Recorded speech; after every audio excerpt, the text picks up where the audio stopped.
Hey everybody, Doug here. Real quick, we had a few audio glitches tonight on my end recording. My apologies, technology.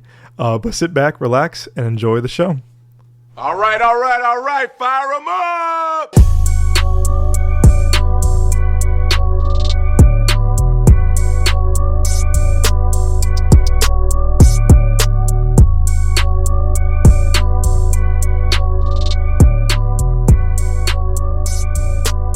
Hey everybody, welcome to the Genre of Your Life podcast, a show all about movies, TV, and the genres that define us.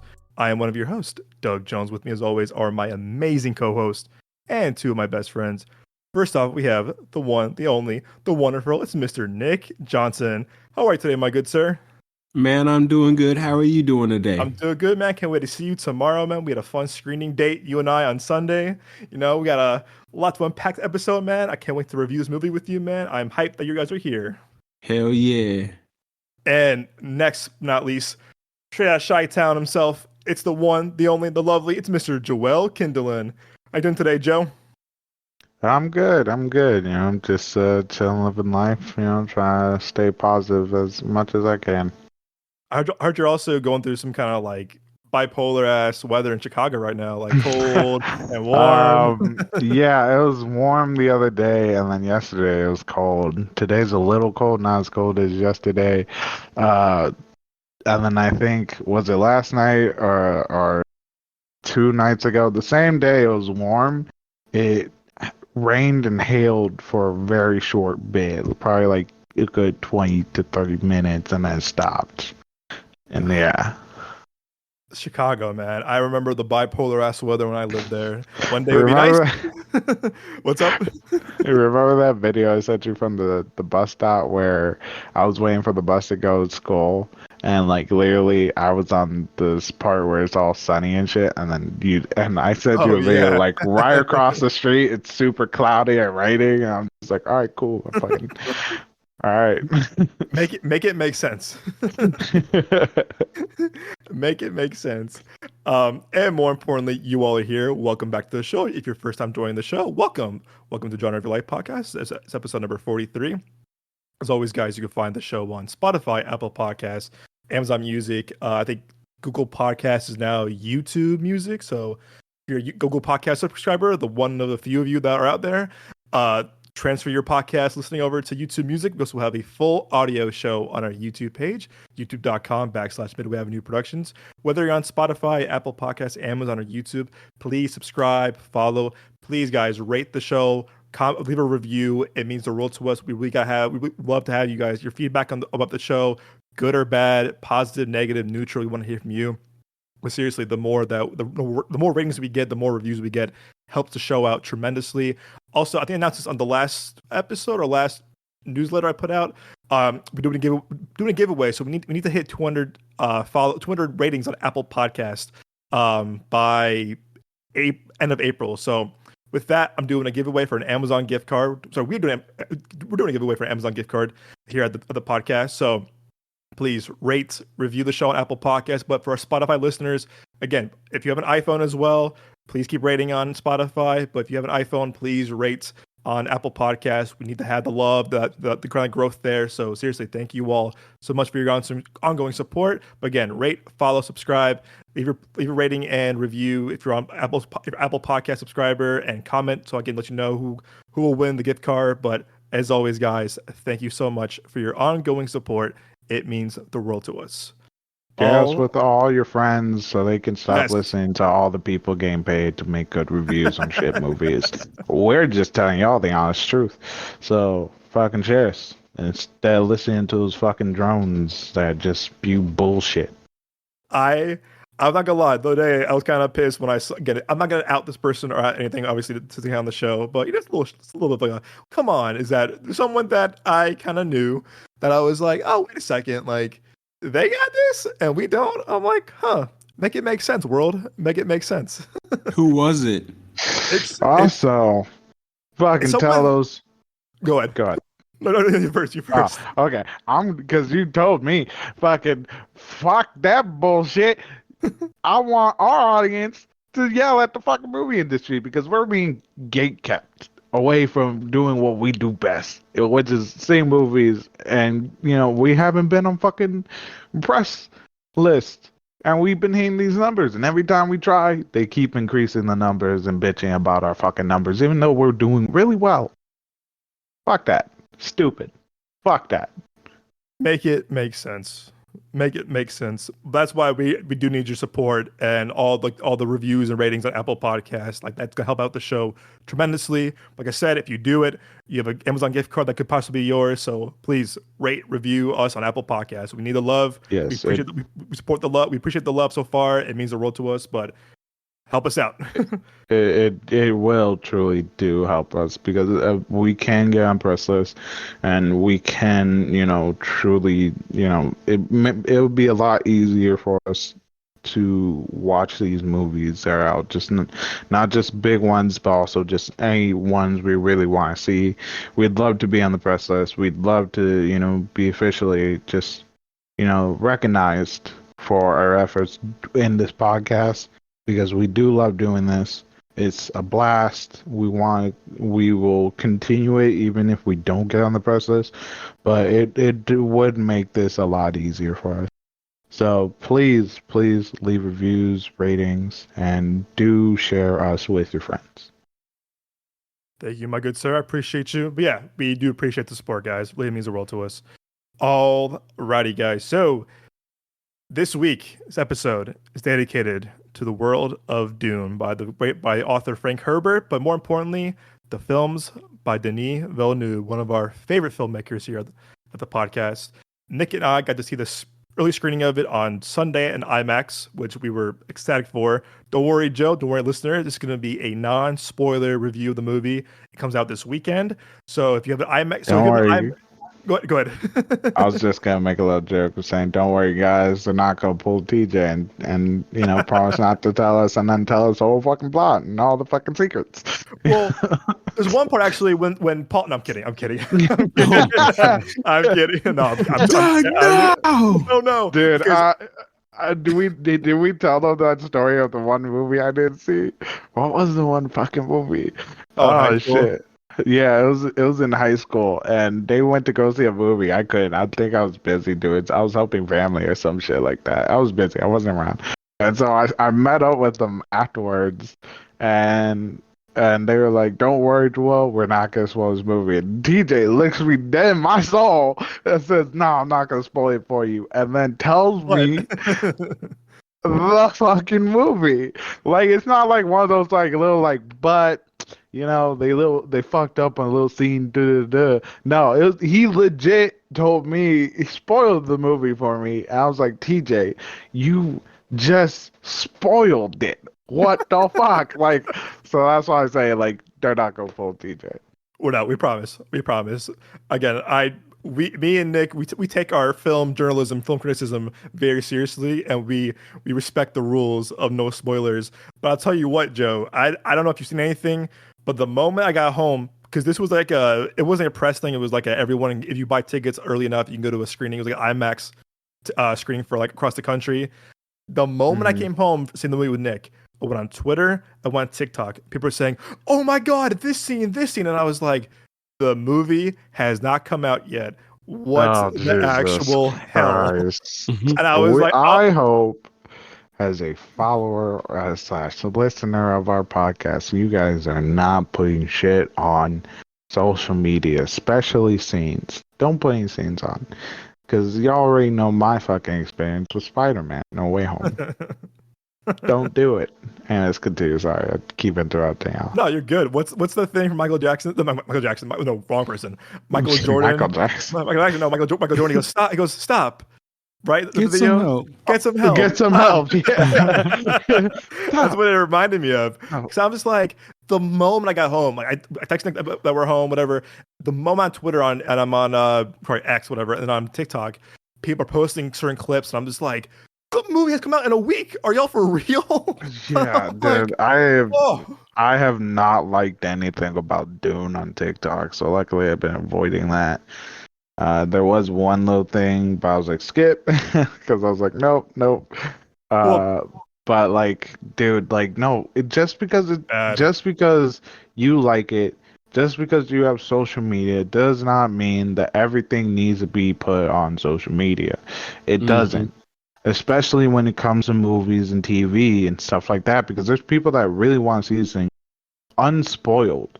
Like my friends doing that same thing, but like not posting on social media, but he didn't watch a trailer for DLC of a video game. He wants to go into it without any expectation or like knowing certain type of enemies or anything like that. He just wants to go into it blind. So a lot of people are that same way of movies and TV. Yet nowadays we just put everything on social media, and like people are putting full movies on social media. Oh hell yeah. It's like really bad. It's like we don't need to do this. Like why can't y'all just enjoy a movie? Like growing up, like so much has changed because we talked about like it shows in video games, it shows in like like social media and TV and everything like that, where it's like where it's like when you used to play Call of Duty, if you used to camp, you a bitch, and your team and the enemy team is gonna fucking destroy you and troll you. Mm-hmm. Nowadays, it's a pro strat.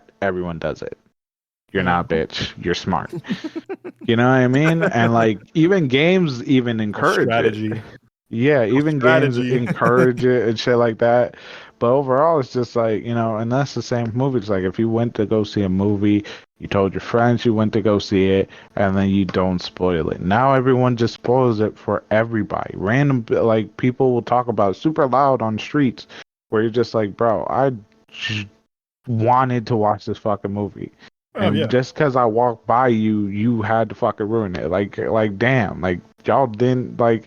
No one fucking cares, and it's so crazy to me. Oh, dude, this is why this is why us critics have embargoes for a reason.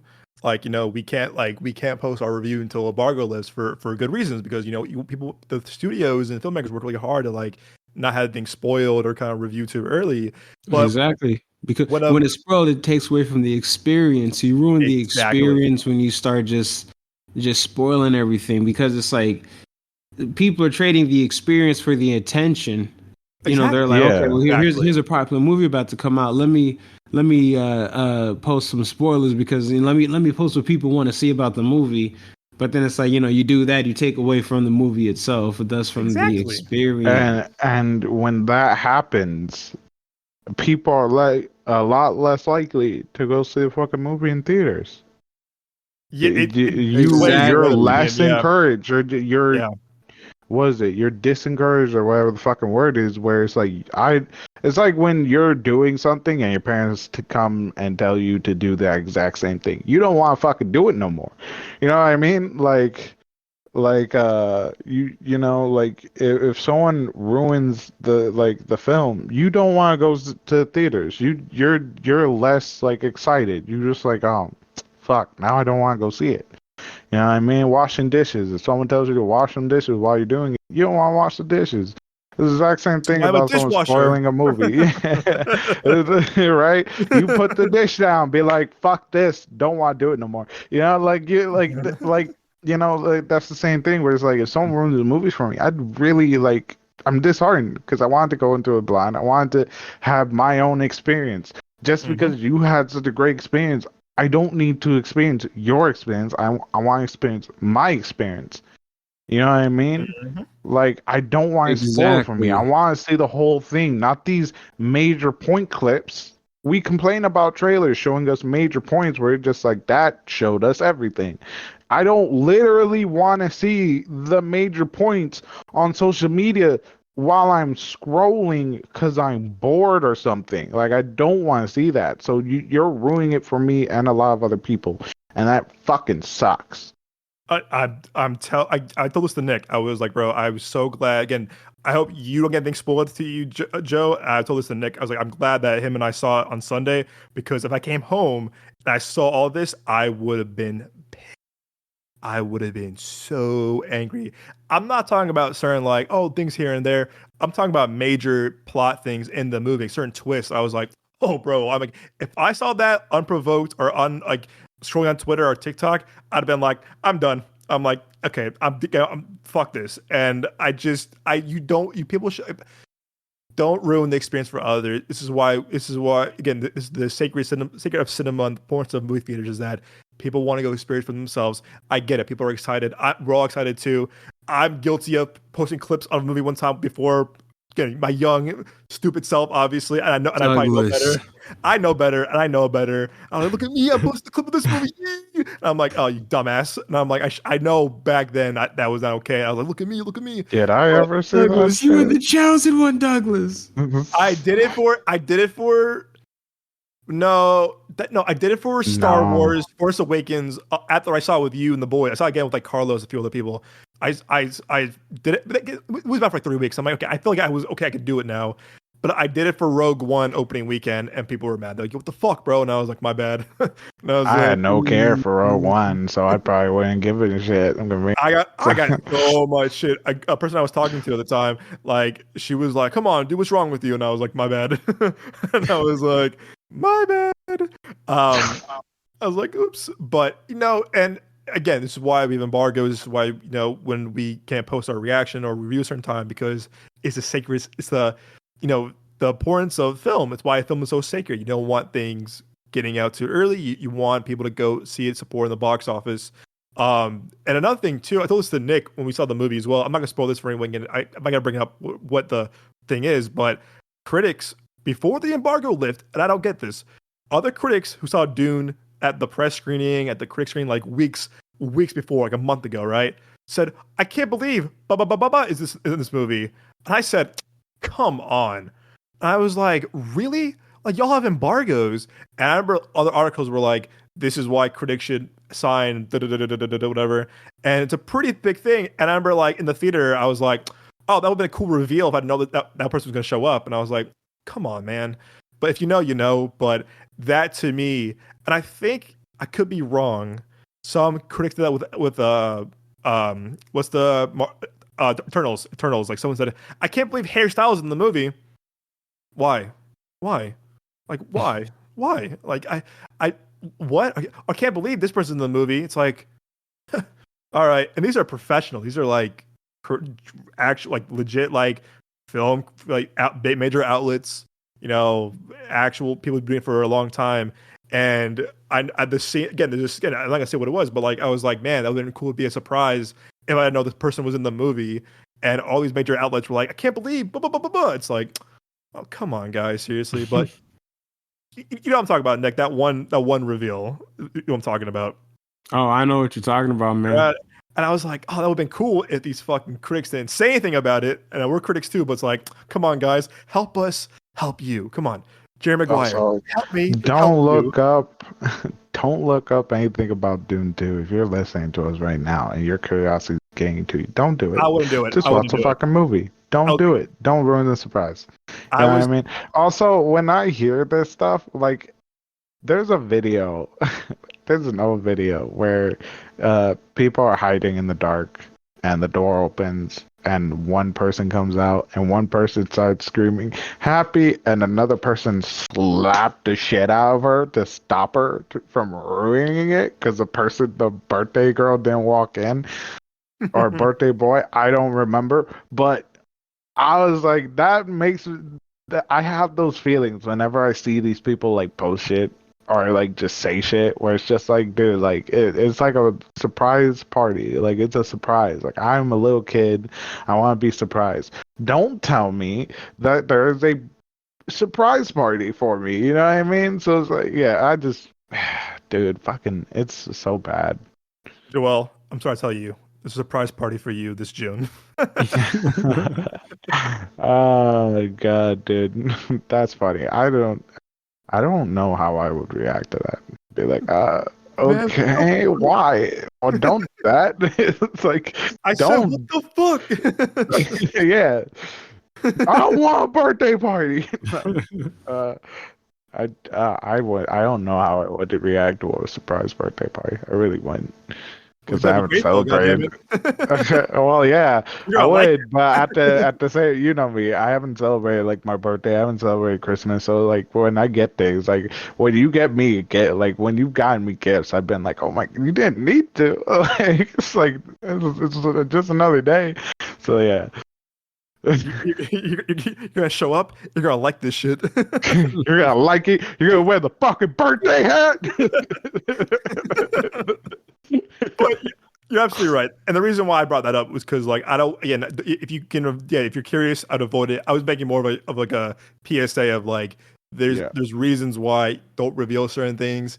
And like I said, this thing, it didn't take away from my experience of the movie. But deep down, part of it would have been really cool to see this person show up, not knowing they were going to show up. And I'm like, oh, come on. Right. But again, it didn't take away my experience whatsoever. But again, I digress. But anyway, so anyway, also too, one thing I will say before we have a review, I know we're kind of that's the show, we're rambling. I'm not going to lie. We got there early, bro, Joe. Me and Nick got there early. And guess what? They didn't have the fucking popcorn buckets from Dune 2. Bro, I was so mad. I was so excited. Dude, I was looking around, man. We were so, bro. I was like, me and Nick were like, today's the day, man. We're getting our Dune 2 buckets. Fuck the movie. We're getting the actual. Yeah, like I was flashlight buckets. Let's go. I brought my own butter. Oh my god. And I brought the napkins. Lotion. Bro, and we were like in there, and there were like kind of special Dune cups, and it was like, okay, I guess that's all we get, because we're just boring ass Arizona or some shit. And so then we're watching the movie, we're having a good time, and we're walking out like, oh wow, that was really good. No, that was really good. And then there's this dude in front of us, and I'm just staring at him, and as he's walking past, I was like, he has the fucking bucket. Mm-hmm. What? Yeah. Like he was the only person. I'm like, I want to whip his ass and take the bucket. It's the only one. I know I can do it. He's wearing a sling on his arm. So it's at least like 50-50 now. I think I can take him, man. What you got there, cuz? Yeah. Hey man, let me hold that for you. Hey man, let me hold that for you real quick. Bro, I was ready to hit and run, bro. Like, you know what, man? Distract him. I'll get the bucket. Some Ocean's 11 type shit. Get the bucket. What you got to do is, especially since he's in a sling, because now it's like he hella can't do nothing now. You walk up behind him and you just kick his back knee and gently, and he's gonna tip over. While he's tipping over, you stand over him, grab the bucket before he falls down, and then run off. He's going to be a little discombobulated and confused because he's got to, like, he kind of fell backwards on his feet. So he's got to, like, struggle to get them back over. He doesn't know which direction you went. You're already in the car driving home with the bucket, man. You back in bed by like 8:30. I thought you were gonna approach like Riley from the Boondocks, like, hey, can a nigga borrow a French fry? Like, hey, can a nigga borrow that real quick? More like thinking of Karate Kid. Sweep the leg, Johnny. Oh my gosh! If we can't dodge a ball, he can't dodge a wrench. That's all I'm saying. You can't dodge a bucket. And me and Nick were like, they're early, dude. We're like, we're in line, bro. They didn't have any buckets. Again, every time this one guy have it, I'm like, bro, how the fuck did you get that bucket, man? Because like even the theater the Regal by me doesn't get them. I'm like, it must be an AMC exclusive only. Probably. Bro, but the disappointment that me and Nick had on our faces, we walked up, we're like, oh, here's a poster. I mean, like, fuck your poster. I was like, who do you think you are? Strutting your stuff. Where do you get off? Dune 2 bucket in front of us like that. Like, we ain't shit. I will be somebody. Dude, I will forget. Bro, when I tell you my weekend was ruined after that. I was I'm not and it's what's funny, bro, on eBay people are selling for like $40-$50. I'm just like, shame on y'all. And this one guy says, selling my Dune 2 bucket, #lightly used. Oh hell nah. And I'm like, hey man, I wouldn't buy no Dune buckets on eBay. I don't want that one now. I want mine straight from the movie theater. Exactly. Someone says I got one from Thailand, bro. What? Like they're like, heck nah. But we could. But Thailand got it, but Harkins, Arizona to get it. What the fuck? Man, this is Dude, so that cool. reminds me, years ago, there was like this AMC like special cup, and I really wanted it, and I got to the movie theaters to like And you were like, damn. forget what I forget which movie it was, but man, yeah, I really wanted it. It was for the ices, you know. So it Oh was yeah, they, AMC the cool ones back in the day. yeah, it was the really cool ones, you know, the graphic ones, and it had Yeah, those like were cool. I think it might be, was it for Star Wars then? I It don't might have been. remember. Because they also had like a special straw with it too. I think it was the lightsaber like straws, and then like the little cups for the first like remake, the first continuation. The what was it? The Star Wars what? Force Where they Awakens. introduced Riley. Riley. Force Awakens, right? Force Awakens. Yeah, R- yeah. Yeah, Force Awakens. I think it was that one or something. It was something like that where they had like the special cups. It was either like 7-Eleven or AMC that had these like special cups for ICs. I really wanted it, couldn't get it. 7-Eleven. That's crazy. You All right. remember when I remember movies those. teamed up with 7-Eleven? Yeah, Yeah, I had a that few. that I don't I, yeah. remember that at all. oh, I had an You don't Iron Man remember that, one. dude? I had a They had Incredible they Hulk yeah, one. movies because 7-Eleven sells ices, and you could just go to the store whenever, instead of going to the movie. But I also encourage people to go see a movie because fucking dude, that's fucking awesome. So 7-Eleven sometimes from time to time they had like special like cups from certain movies. So like if the movie really wanted it, they team up, and then they even had like commercials for it too, where you'd be like, "Oh, I gotta go to 7-Eleven." They had Oh, an that's Iron. pretty cool. No, I didn't know that. They had an Iron. No, bro, They had, a, crazy. they had an Iron Man helmet one for the first one. I wanted it so badly, but like nowhere in Chicago had it for some reason. I was so pissed.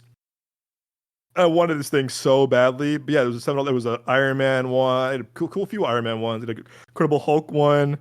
And Hmm. I remember, I think Oh, I remember seeing. I saw someone that owned this one time walking. I was like, "What the fuck is that?"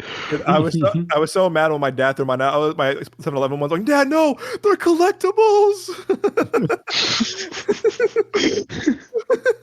I was like, Oh no, but man. I mean, once you use them a couple times, they definitely got kind of just like, they definitely got used. I'll tell you that. They definitely got like, but like, I had a cool Iron Man one. I had a Incredible Hulk one, like the very lenticular and stuff, and that was really cool. But yeah, man. So unfortunately, to our viewers, we let y'all down. We not get the Dune 2 buckets. Well, not yet, at Yeah, least. Stay tuned. not The search yet. continues. It continues, man. Dune 3. Where the fuck is my Two, bucket? three. Right, this time it's gonna be a cup. It's just you stick your face in it. The fucking worm. The bigger worm, bigger the hole. Oh my god. All right, let's get into this review before we lose the listener. Y'all is I'm a, crazy. Y'all is crazy, man. I'm gonna be Man, y'all is myself. crazy, man. Y'all is crazy, man. Dune 3, I'm 3XL the bucket. God Dude, damn. three, the casting worm. Anyways, I'm gonna stop. The casting worm. I hate you. Oh my god. All right. So again, Dune 2. This is the continuation of the Dune, the first one by the great Denis Villeneuve, starring Timothée Chalamet, Zendaya, Josh Brolin, and a whole bunch of A-list actors. Dune 2 takes place right after the first one, where Paul Atreides unites with Chani and the Fremen while seeking revenge against the conspirators who destroyed his family. A movie that I think all of us have been excited for. Again, we're big Denis Villeneuve fans. This whole episode is dedicated to his films, but more importantly, I'll do our Dune 2 review. Nick, my friend, I remember seeing Dune 2 with you, Kaylin, Zeta, back at the Boo Boo Ass IMAX a few years ago. I know walking out, you loved the first one. So what were your thoughts on Denis', continuation of this franchise? I liked it a lot. This is gonna be tough because I'm gonna try not to spoil it, but it was really cool to see just the Paul Atreides character in this kind of new stage in his life, and it was cool to see him try to figure out which path do I take, and it was really really cool to see the path that he did take, and it makes me really want to it just really excited me. It was really cool to see just the choices that he make, and you can only kind of infer as to why he made them, but that was fascinating. The new character by that's played by Austin Butler was pretty interesting. Um He was really cool. He was really cool. He had a really cool, like, kind of black and white sequence. They Mm-hmm. kind of showed in the trailers a little bit. That was dope. Um, da, da, da, da.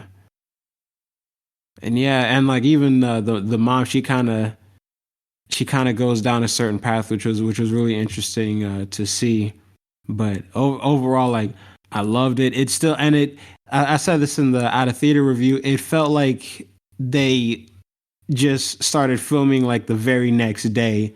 You know what I mean? Like they didn't miss a Yeah. beat. It was just kind of like they picked up right where they left off, and it just it had the same magic, for lack of a better term, that the first one did.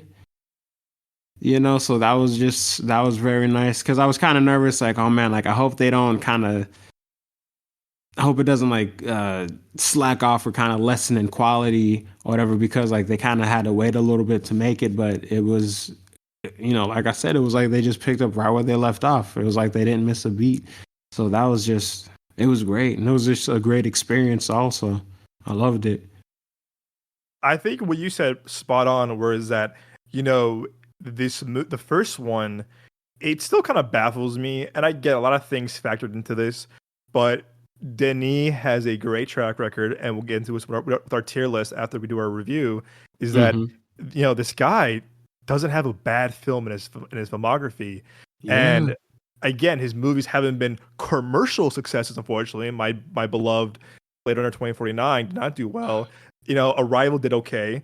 Again, these are all movies that have done box office okay, but have gotten like critical acclaim, like from Prisoners to Enemy to Sicario to Arrival to Blade Runner to Dune Part 2. His movies have definitely captured film, us, the film buffs, like the movie lovers. And it's, to me, it's like when they greenlit Dune, the first one, they didn't greenlit a sequel. And they were like, we're going to wait until this movie comes out, and then we're going to go from there. Yeah, they wanted to see how it performed first. And it's like, but they knew going in, they're making one out of, now, back then it was 1 out of 2. Now they're making 1 out of 3. Now a trilogy. Yeah, that's the thing, because even when I saw the first one for the first time, it said like part 1 at the beginning or something. I was like, that's mighty confident, because like last, it wasn't announced that they were going to do a part 2. And then like I was watching part 2 thinking that this was the conclusion to it, and like when it ended, I was like, okay, that's kind of cool. Wow, that's an interesting way to end the story. And then the movie ended, and Doug, like you just said, you were like, no, they're doing a part 3, and I was like, oh shit, okay, cool. Obviously I'm on board, and because like the way it ended, I was like, oh wow, I can't, I wonder like what happens next. And now that they're doing a part 3, I'm really excited, because now I get to see what happens next. So I'm definitely looking forward to that. It's yeah, go ahead, Joe. Sorry, interjector. We're still recording, right? Yeah, Because for me, Greg laughed. Did you see that too, Joe? Yeah, I saw that too. Yo. I just want to make sure 100% we're still recording. That's why I paused for a second, because I was like, okay. That's weird. I didn't see that. Good? That's weird. Yeah, it's still it legit showed that like he left. Okay. So we're still recording. I just I wanted to make 100% sure. Yo. No, you're good. It happened to me. I was like, oh my god. I thought it was a glitch of the Matrix for a second, man. I started seeing the green ones and zeros for a second above my computer. I was like, huh? Oh my gosh! I heard that pause too, because I was like, what the fuck? And then I heard you pause. I was like, so I'm not the only one that saw this. It's Skynet. I was looking around my room, man. I was like, yo, what's going on here, boy? I don't like this, man. What's going on, man? I got a bad feeling about this, man. Turn that light on, boy. Don't turn around. Keep looking at that my screen. God, AI's taking over. Turn that webcam off. Y'all seen that movie Unfriended? Oh, fuck that. No, hell no. God, dude. Turn that computer off. So bad. Oh, Got God. down that computer right there. That movie was wild, man. I was like, I can't believe y'all. Oh, All right. Yo, I'm gonna let y'all no, continue with your review. My bad. thank you, Mr. Producer. No, we appreciate it. That would have been hell embarrassing. We're like, wait, Dune 2. Wait. we did. Oh shit.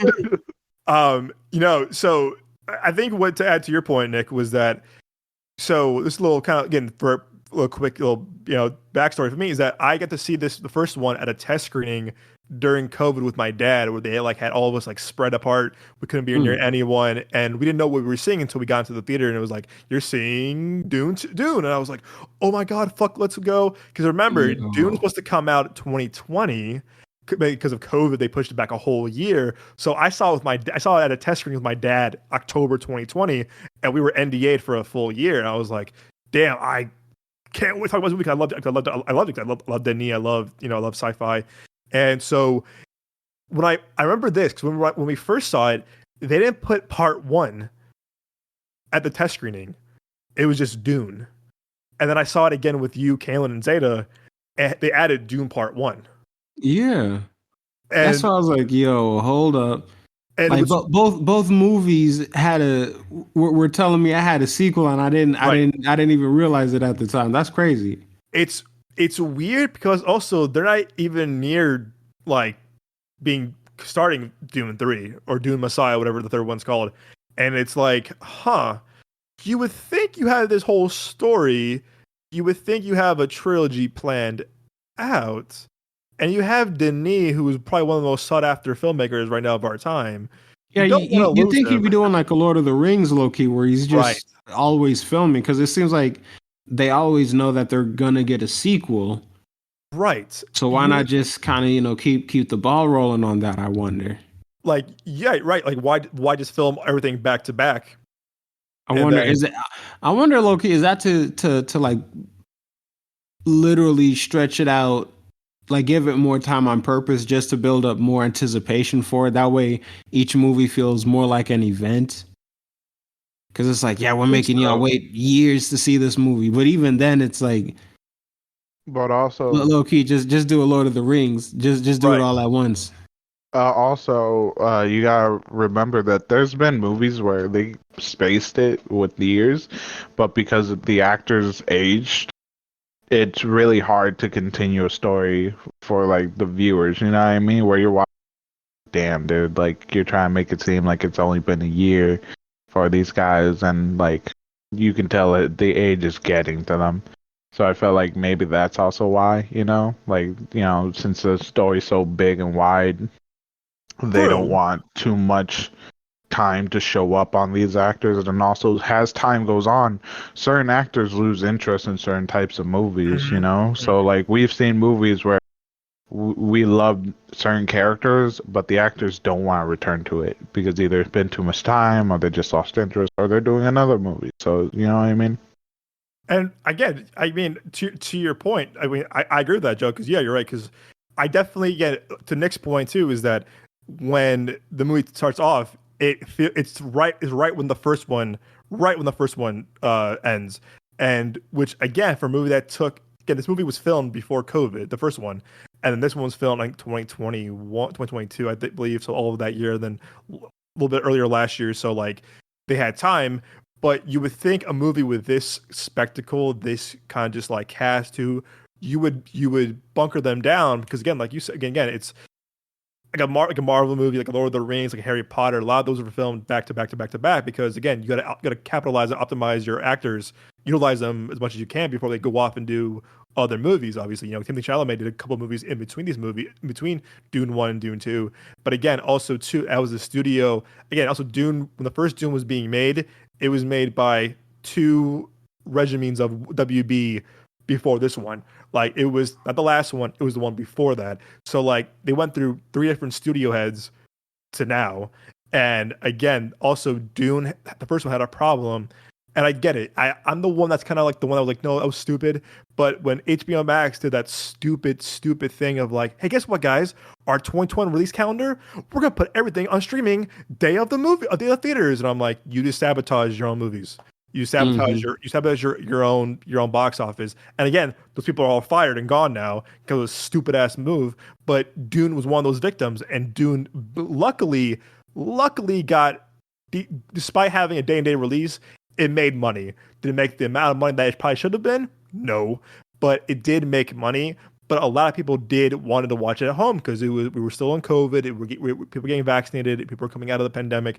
But again, people were just like, I'm cool. I'm gonna watch this 2.5 hour epic of a sci-fi movie at my own my own apartment. And I was the one seeing it a year ago. I was like, no. See in theater, see in IMAX. Go to the biggest theater you can. Gotta go for it. And I again, it made money. But again, it was still kind of weird that you didn't have this planned out. And now Dune Part 2 coming out. It's doing really well. It's tracking really well. Getting amazing critic reviews. So here's where I stand on this movie myself. I agree. I think Nick and I were on the same page. Like we both liked it as good as the first. I think I liked it a bit better because I like the revenge aspect. I like the Empire Strikes Back kind of feeling to it. Because when you watch it, you definitely feel the themes of like Empire Strikes Back. Again, I'm not a Lord of the Rings fan, but the Two Towers, you kind of feel like bridge to the next one. You said you're not a Lord of the Rings fan? Never have, man. I never been a Lord of the Rings fan. Sorry, bro. Dr. Lamar Johnson was like, I beg your pardon. I tried. I beg your pardon. I've gotten. I'm so disappointed in you, Doug, and you know this. I'm very disappointed in you. I've got Douglas Jones. Douglas Jones. I know. Explain yourself, please. I come with open ears, I promise. Totally. I think, as a kid, they were coming out, and I think my cousins really liked them. And I think my dad did too, maybe. But, at the time, it was like that or Harry Potter. I just gravitated to Harry Potter a lot more, given that it was getting closer to my age, given closer I was Harry's age, whatever. And then as a kid, I was like, I don't get Lord of the Rings. I thought they were very long. I thought they were very boring. I know I'm going to hate this right now. Hot take. But then I watched them again. And I think I saw the first one with the first Hobbit with Joe and a few other friends. And I'm guilty of this. I don't really do this often, but I think I was just tired from the sleepover we had the night before with me and Joe and the gang at the time. And I fell asleep. And I remember Joe was like, shame on you fell asleep during this movie. And I was like, bro, I was so tired. I was like exhausted. And I don't know. I just never, and I watched them again when I was in high school, didn't get into them. And I think I watched The Hobbits and all the, Twin Towers, Fellowship of the Ring, whatever, all movies. And I was like, I just couldn't connect with them for some reason. I think they're beautifully made. I think the spectacle of them are fantastic. I think everyone is acting their ass off. But for some reason, I just couldn't get into them. And that's why I can't get into Game of Thrones for some reason. I've tried Game of Thrones like 10 different times. I tried each time. I'm like, I'm good. I can't get into it. I know Z loves House of Dragons. I for some reason, that fantasy element stories, like the dragons and stuff like that. Boom! I know. I mean, probably, people are like, "Man, fuck this show," but like, I'm sorry. Again, I'm not trying to shit on anybody. They're just not for me. And I've tried watching Game of Thrones and Lord of the Rings, and I just can't get into them for some reason. Again, I'm not saying they're bad movies. They're just not for me. I cannot connect. I cannot, just like grab onto something that I'm like, oh, I love these movies. I don't know what it is. I can't connect with them. Maybe if I get older, they might grow on me. But having seen them a couple times now and trying, like, I remember trying to watch them during COVID. And I was like, I can't get through these movies, man. I just can't get through them. And go ahead, Joe. I'm sorry. I thought you're about to finish again. Sorry, Twin Towers. Sorry. Thank you, Nick. My bad. Two Towers, not Twin Towers. Different. Yeah, Towers. I wasn't gonna say anything. Towers. Cool. That's a different movie. That's a completely different movie. That's called a The Walk. documentary. It's called The Walk. I was gonna say that's fine. You disappoint me. You break my heart, but that's mainly because, but that's different because a lot of people are into a lot of things. Like there's a lot of people out there. Oh my God, you have Green Book on Voodoo. I gotta watch that. Sorry, looking for my 1-on-1 for later. What was I gonna say? Right. Shit. Distracting myself. A lot of people are into a lot of different things. Like I know some people that will only watch like horror and comedy. I know a lot of other people that won't watch any type of comedy and will Sometimes where it's like so a lot of different people are into different things. Like you're more into sci-fi things and more fantasy, where I am like I love sci-fi, I love fantasy, I love all these type of things where it's like magic, dragon, fuck yeah, like you know what I mean? Like that was that nerdy kid that was like fucking lasers and dragons, like that's everything I never needed. Like you know what I mean? So, but like a lot of people are into like a lot of different things. So it's mind blowing that you really don't like them, but at the same time, it's understandable because fantasy isn't something for you. Like you don't like fantasy, you know what I mean? Like you're not someone that would watch like a fantasy type movie. You're more willing to watch like sci-fi, thriller, and stuff like that. So yeah.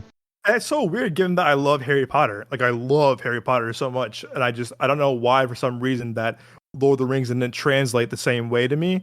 And yeah, I'm not with people saying, man, these movies fucking suck. Like they're so bad. No, I'm not saying that in the slightest. Like I think these it's mainly movies, because of Emma Watson.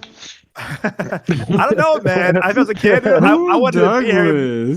I wanted to be Harry Potter so badly, bro. As a kid, I was like, I want to go to Hogwarts and have a No, British bro, I was the accent. same way, man. That's why Like you haven't my grandma changed your took me and my hairstyle. cousin Trey to see it at theaters, bro, and it was just like I didn't realize that Scar was a lightning bolt when I was a kid. Yeah. Like we thought it was Oh, an yeah. N, so Gangster like shit. I felt like extra special. I was like, it's an N for Nicholas on his forehead.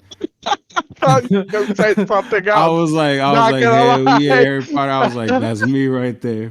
I thought you were gonna say something else. What if Nick is like, wait, maybe I'm the chosen one? And there's a whole like Hannibal Buress like looking at the hands gif. Oh my god.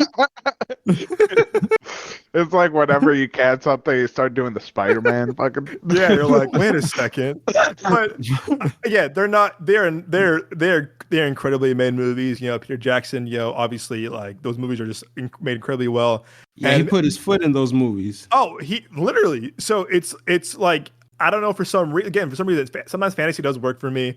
But no matter how hard I try, Game of Thrones and Lord of the Rings have never kind of like connected with me the way other people have. And I'm kind of jealous in a way because I want to be, you know, with I don't know. There's not for me. But again, watching this though felt like watching, from what I've heard, Lord of the Rings, Star Wars, definitely Empire Strikes Back for me for sure. Oh yeah, that kind of like that epic cinematic grandiose event type feel. You talking about that where it's like, oh, I can feel I can feel the weight of this movie. This isn't a movie. It's a film. Film. It's the experience. It's the experience. It's just all up in your girl's ear. It's not a movie. It's a film. Film. It's an experience. And like your hairs go up, the spidey senses tingle. Yeah. And you're right, Nick. No, it's definitely pure cinematic inversion. You know, we saw it in IMAX. Saw it in IMAX, and unfortunately, I mean, screening was the 190, which is really cool. It's still IMAX, but the real way to see it, I know, Joe, I'm sorry to say this to you because you already know how Navy Pier IMAX is gone, but like if you have a 70 millimeter IMAX 143, you got to see in that format. If you're in the AZ area, AZ Mills has it, so if you want to go see it again, if you haven't seen it yet, definitely go see it in the 143 70 millimeter IMAX. It's the way that Denis filmed it on. If you saw like Oppenheimer, same kind of format, 143 film. So I'm a little bummed that we didn't see that in the format, but you know, beggars can't be choosers. A lot of people, when we walked out, I'm not gonna lie, people were saying this is his masterpiece. This is a perfect film. I still think Denis' masterpiece is Blade Runner 2049, and I'll stand by that any day of the week. You know, like the next day after, like we were like watching the TV spots, people were like, "This is a perfect movie. This is a masterpiece," and I'm like, I see where you would say that, but I don't feel the same way. But it's still a very good movie. Like I like maybe a bit better than the first. And out of the reaction, I said, this is a masterclass in directing, cinematography, and score. Again, this proves why Denis is one of the best working filmmakers of all time.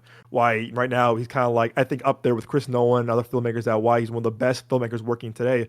Because you know he's able to tell these full story spectacles on this same level with no feeling of like repetition or scene or like sense of slowing down. Like it amazes me that like he hits after fire with this, Arrival, Dune, Blade Runner, Sicario, Prisoners. Like we're seeing a filmmaker in his prime right now, and it's remarkable to see that like he gets better as a filmmaker as he progresses.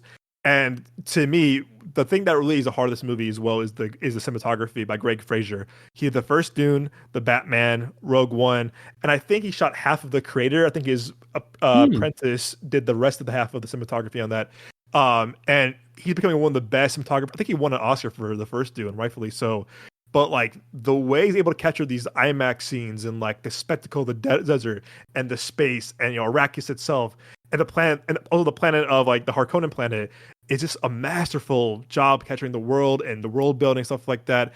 And I do think that he's probably one of the few cinematographers that could capture this level of filmmaking. I do think that Roger Deakins, who I love, could have done the same thing, but Greg Fraser shoots the hell out of this movie, as did the first one, as did Batman. It's incredible. I don't know about you, Nick, but I think this is one of my new favorite Hans Zimmer scores because it's kind of like a blend of like the first Dune, Dark Knight Rises, and Blade Runner 2049. Like the synth at times, kind of like the techno and like I heard like remember that theme for Dark Knight Rises where he goes say chaka fuck that one that kind of like the Bane. Basada. I heard some of that during like, a rebellion scene, and I was like, wait a second, are you reusing Dark Knight Rises music for a second? Wait a second. This man was cutting corners. It's cutting corners, man. Like, hey, man, here's our budget. Do your best. It's the score is epic, and like seeing an IMAX, you feel the score in your seat. Like our seats were like shaking and rumbling, similar to like Blade Runner 2049, and it's really cool how much the music adds to the story overall. Paul's arc, Chani's arc, the world of the Harkonnen, like the battles, the journey, like it's a character of its own. What I really liked a lot was Zendaya's, again, the story about revenge, obviously I love, but like I really like that because the first one, people were kind of pissed, like, yo, Zendaya barely in this movie, and it's like true, but if you see the first movie, her arc really shines in this movie, like a lot more than the first. They tease us a little bit in the first movie, but as Chani, because like she was definitely used a lot. She definitely used the first one. She definitely was used as more like a storytelling tool of like foreshadowing like what's to come, and like she has a lot to offer. Because I feel like in the first one we only see her basically in flashbacks till the very end of the movie, or sorry, visions. I would say visions of Paul's dreams or whatever. But she has a lot more to do in this, and I think this might be her best performance of hers, like of her career so far. Because like to me, I haven't been sold on her as an actress just yet. I think she's getting better and better with like Spider-Man's, Dunes, list goes on and on. I'm sorry, but her performance in what's that fucking show? Oh, sorry, Euphoria. Euphoria. She's great. She's great in Euphoria. She's phenomenal for it, and she's getting better as an actress. There. Okay, that's okay. Because with Spider-Man, she's kind of like, I'm too cool to be here kind of character, and I was like, that's not really doing anything for me. But I think she had a big shine in obviously No Way Home, and again, she acts the hell out of Euphoria. She's phenomenal in Euphoria. Yeah, she kills it there. You're right. That's when I was kind of late. I watched Euphoria pretty late in the game, but like when I got to it, I was like, I see it now. Now I get it. I thought she was great in the first Dune, despite the small role, and I thought she's phenomenal in this. This really is her. She owns her performance. And, I think because she's proving that she's got what it takes to be a top A-list actress. And I thought that what her character goes through was frustrating, devastating, and powerful. Because there's a great callback to the first movie during a battle scene. But the way she kind of maneuvers, does it is really cool and spot on from the first movie. I was like, yo, that's sick. And I'm kind of seeing this on other people's reviews or podcasts, is that people are kind of ragging on Dave Bautista. I thought that his expansion of his character in this was great. I thought that he was also kind of like Zendaya. He was used a little bit in the first movie for to serve the bigger purpose of this story. But I like that he definitely had more screen time in this one. I also like that Denis kind of showed him as a bit of a fuck up and a coward this time around, because when on screen he acts all tough and stuff the first one, but this one he's a bit of a bitch. He's a coward. Bro, what? I think this too. I told this to Joel recently. I still think he's the best wrestler turned actor working right now. And that's no diss to John Cena. I agree with that. right? Like, No, I I don't highly know. agree with that. I love Yeah. John Cena. I love The Rock. But as actors, talent wise, uh, Batista got it because also Bautista, he was in Blade Bautista Runner. guy, Yep. like, yeah, like When he was in if we're Blade gonna Runner be, 2049, that sold me yeah, right there. I was like, wow, because if Dwayne Johnson and John Cena are not doing this with if we're gonna be with respect, with honest, respect. yeah, if we're gonna be honest, when it comes to, like, if we're looking at these three as actors in their movies, a lot of people are gonna pick The Rock and John Cena's funny movies where they're not serious. I don't Yeah. even think John Cena has a serious movie. But You're saying Vacation Friends is not serious? definitely not. Um, but when it comes to, like, talent, has an actual, I don't want to say as an actual actor. That's disrespectful. When it comes to Nah, having, say it. uh, no, I You don't, speak the truth because here, Noe. That's they're fair, bro. actors. Yeah, Earlier. Nah, say because it. even if they don't do serious movies, they're still actors. They still act. I don't want to diminish what they've done. There you Um, go. There you go. Respect. so when it comes to having raw talent and being able to do different types of movies, Bautista has more of that talent. Yeah. John Cena has only done comedies. He started off as an extra, and he's gone into his own. I'll say that. No, no. But Batista was on Smallville. Oh, really? he Yeah, was on Smallville. he was in an episode of Smallville. I think it was like season 5 or 6. Like That's one of the why I early started episodes. watching. I started watching around fucking 5 or 6, and it Lord. was too many. And My it was family during his stuck to wrestling it, days so too. So he was like, this was when he was like 300 fucking pounds, bro. He was huge. He was meat. Nothing but He meat. yeah. was insane. It was like, oh my gosh. But But back to what I was saying, like, John Cena has gone into his own. Obviously, The Rock has gone into his own, but no one says, like, "Oh man, I love this super serious Rock movie." You know what I mean? Yeah. Like, Bautista as a serious actor, who does, like, serious undertone characters, but also does comedy, and is reaching out into different branches of acting and film. Like, he has a lot better talent. He's doing really well. The Rock and John Cena, on the other hand, they only draw me in for the comedy. You know what I mean? And I feel uh, like a lot of people are the same way, because I've seen a few serious movies with Dwayne. I don't want to keep saying Rock.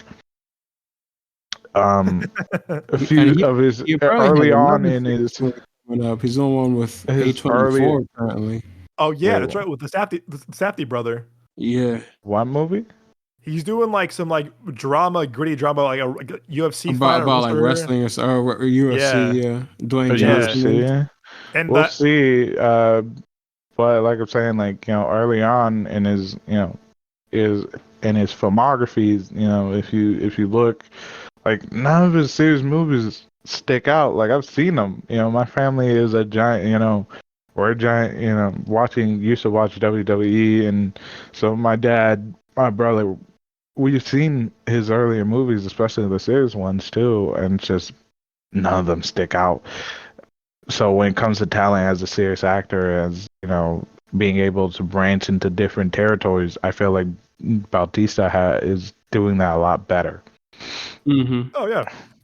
It proves again, like it's really cool to see like how much like Denis again, I think like really when we saw, like you said, Nick, when we saw him in Blade Runner 2049, you're like, oh shit, like he, even though it was a small role, like he does bring a lot, to that role. And I do think that with Dune 1, again with this Dune 1, and I do think with like Knock at the Cabin, like he's showing his range. And I do think that Denis knows how to like get a great performance out of him in both these movies, but also again a small role in Blade Runner.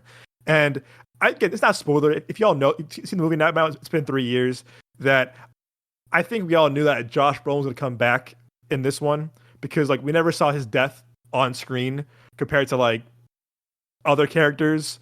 So like I knew he's coming back, but like I really did like that like they brought him back they didn't bring him back too early or too soon, but like when they brought him back in this movie, the way they did it, I was like, I like that a lot. And like seeing his arc from like seeing how we left him the first one, I love that like how like he wanted to like, come back for like blood, like he was in a rage, and I love seeing that kind of side of Josh Brolin because he's a phenomenal actor. I think you might notice this too, Nick. There was definitely a lot more humor in this one than the last one. It was, yeah. It was some more like levity to it. It wasn't quite as serious as the first one was. And Javier Bardem, who's a phenomenal actor. He's my favorite Bond villain to this day. I thought he was great. Again, he's great in the first one, despite the small role, but he has a lot to offer in this one because of like what he sees Paul as, by also training him too. I like that, like his expansion of his character and like the love and awe he has for his people and the mythology and the Messiah, and it's so important to himself. I do think that his humor, to your point, brought more more kind of like the human nature to it too. Yeah, it wasn't as uptight as the first one was, but like when the jokes were happening, we were all laughing pretty hard. It was they were placed pretty good. They weren't like, oh look, worm, haha, joke. They were placed pretty well, and I do think that, like to your point, the first film was definitely missing some humor. And as we all go ahead. No, my bad. But you were talking about like the kind of mentor-mentee relationship with Javier Bardem and Timothée Chalamet. Yeah. Like this might be kind of random, but it kind of reminds me of like it's kind of like a Neo Morpheus kind of thing where it's like I'm gonna train you because I believe you are the one. I believe you're gonna save all of us and everything like that. Hey, Denis would my God, if you gave Denis Villeneuve a Matrix movie. Bro, tell me that wouldn't be fucking flames. Tell me that wouldn't be amazing, astonishing. We should have had that in the last Boo Boo ass one we got a couple years ago. I'll tell you that. Yeah, low key. Like it was kind of cool for what it was. It was like y'all introduced a bunch of cool ideas, but y'all kind of just like fumbled the bag on them. Bro, fumbled the fucking bag. It was like y'all had potential, but chose like not to utilize it. You know what I mean? Like I just kind of like half-assed a little bit. Not half-assed, but it was just you didn't fully explore it the way I wanted you to. You know what I mean? Like you didn't take it there, in my opinion. And they wasted Keanu and Yahya Abdul-Mateen. Like they I'm like, bro, because your character doesn't even make any sense to me. You're a combination of Morpheus and Agent Smith, but you act like neither, and like you're this like, oh man, let me put on this brightly colored suit or some shit. I'm like, what? That's not even Morpheus, bro. Like, why not just have where it's like literally he's like Morpheus' son, so that's kind of why he acts like him. Like, you know, he was his father and he just like loved him and basically idolized him and like wanted to emulate him. So like when the mission came to pull Neo out of the Matrix, he obviously like hopped at the opportunity or some shit. It's funny. I don't know. There's a podcast I love, Double Toast. These guys, Corey and Martin, so funny, and they review movies like really funny. And they were saying when like he was wearing that like that yellow suit, it was like he was a pimped out version of the man in the yellow hat from Curious George. Oh my God! And I was like, no, he had some crazy suits. Yeah, I'm gonna rewatch that movie because I don't know why. I think I bought the collection of all 4 movies, and I was like, okay, well, yeah, whatever, sure. So I might rewatch it. No, Matrix. I was about to say, man. I own all 4 on 4K, and I was like, I bought the collection up for like Cyber Monday a year or 2 ago. So I'll probably rewatch it eventually. But like, I was so kind of hurt where I was like, I wanted to like you guys. Just be better. Just be better. And you know what? Too, as we all know, the production design in all his movies is super impressive. But like, I think like the we brought up earlier too, Nick, the black and white battle sequence on the Harkonnen planet is so cool. It's so cool, and I can't wait to see that back in 70mm IMAX because like we saw Oppenheimer. We saw Oppenheimer.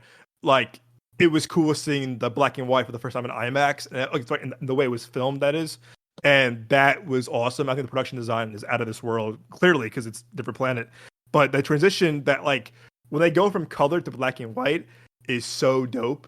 And yeah, because it was just like really slow and really smooth. Mm-hmm. So it was like, what the hell is going on? Like the atmosphere is changing. Like it reminded me of and I can't believe I'm about to use this as an example, but it reminded me of Thor: Love and Thunder, where they had to go to like that planet to fight Gore the God Butcher, played by Christian Bale, and he was like, "There's no color there. It's as if even color does not to go there to that dimension, or some shit like that. Like it was kind of like even colors is kind of too scared. That's why it's just black. That's why there's no color. Like everything is kind of afraid to be here. Like this is just like some barbaric, evil, like bare bones type shit.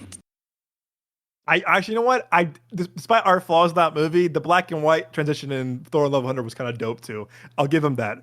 So you're right. It was a cool scene, but just in a whack movie. So it kind of just like brings down the coolness of the scene. I do think that they use it way better in this, like how they use it too, like before, like how they go into the battle scene, the Harkonnen planet was really cool, and I was like, all right, I'm with this. Yeah.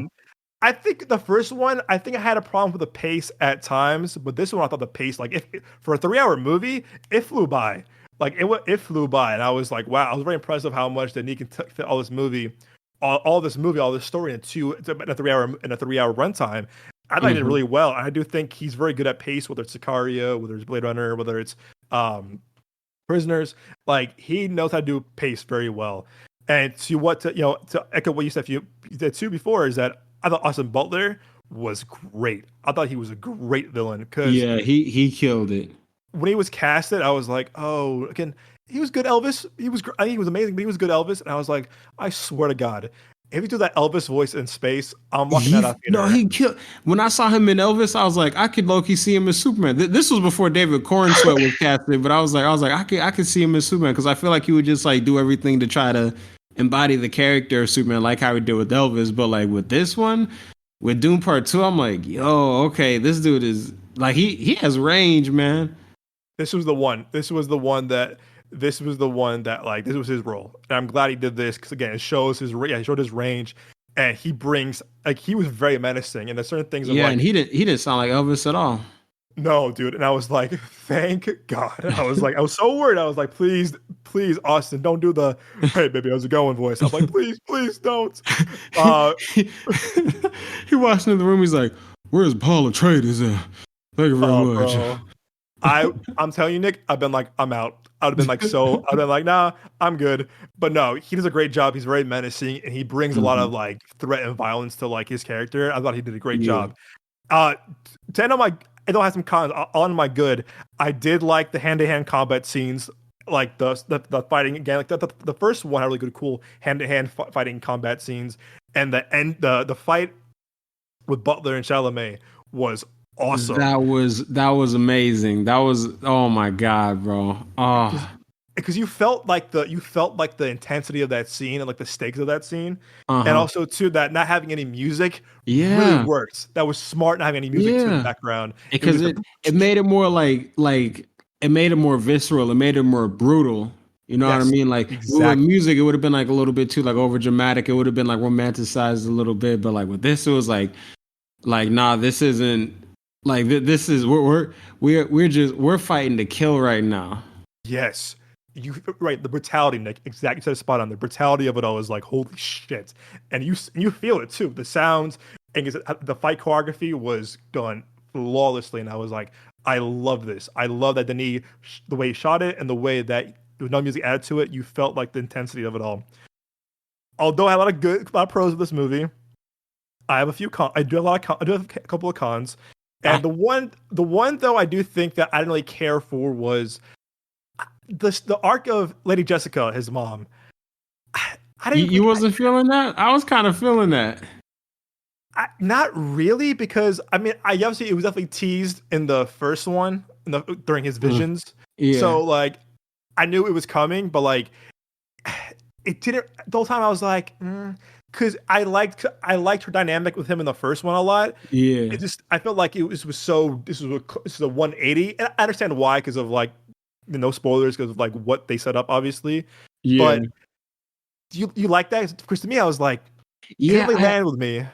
Yeah, because like I just like honestly me, I really just like dramatic turns. Like obviously, as long as it fits within the story, like you know, sometimes I like it when.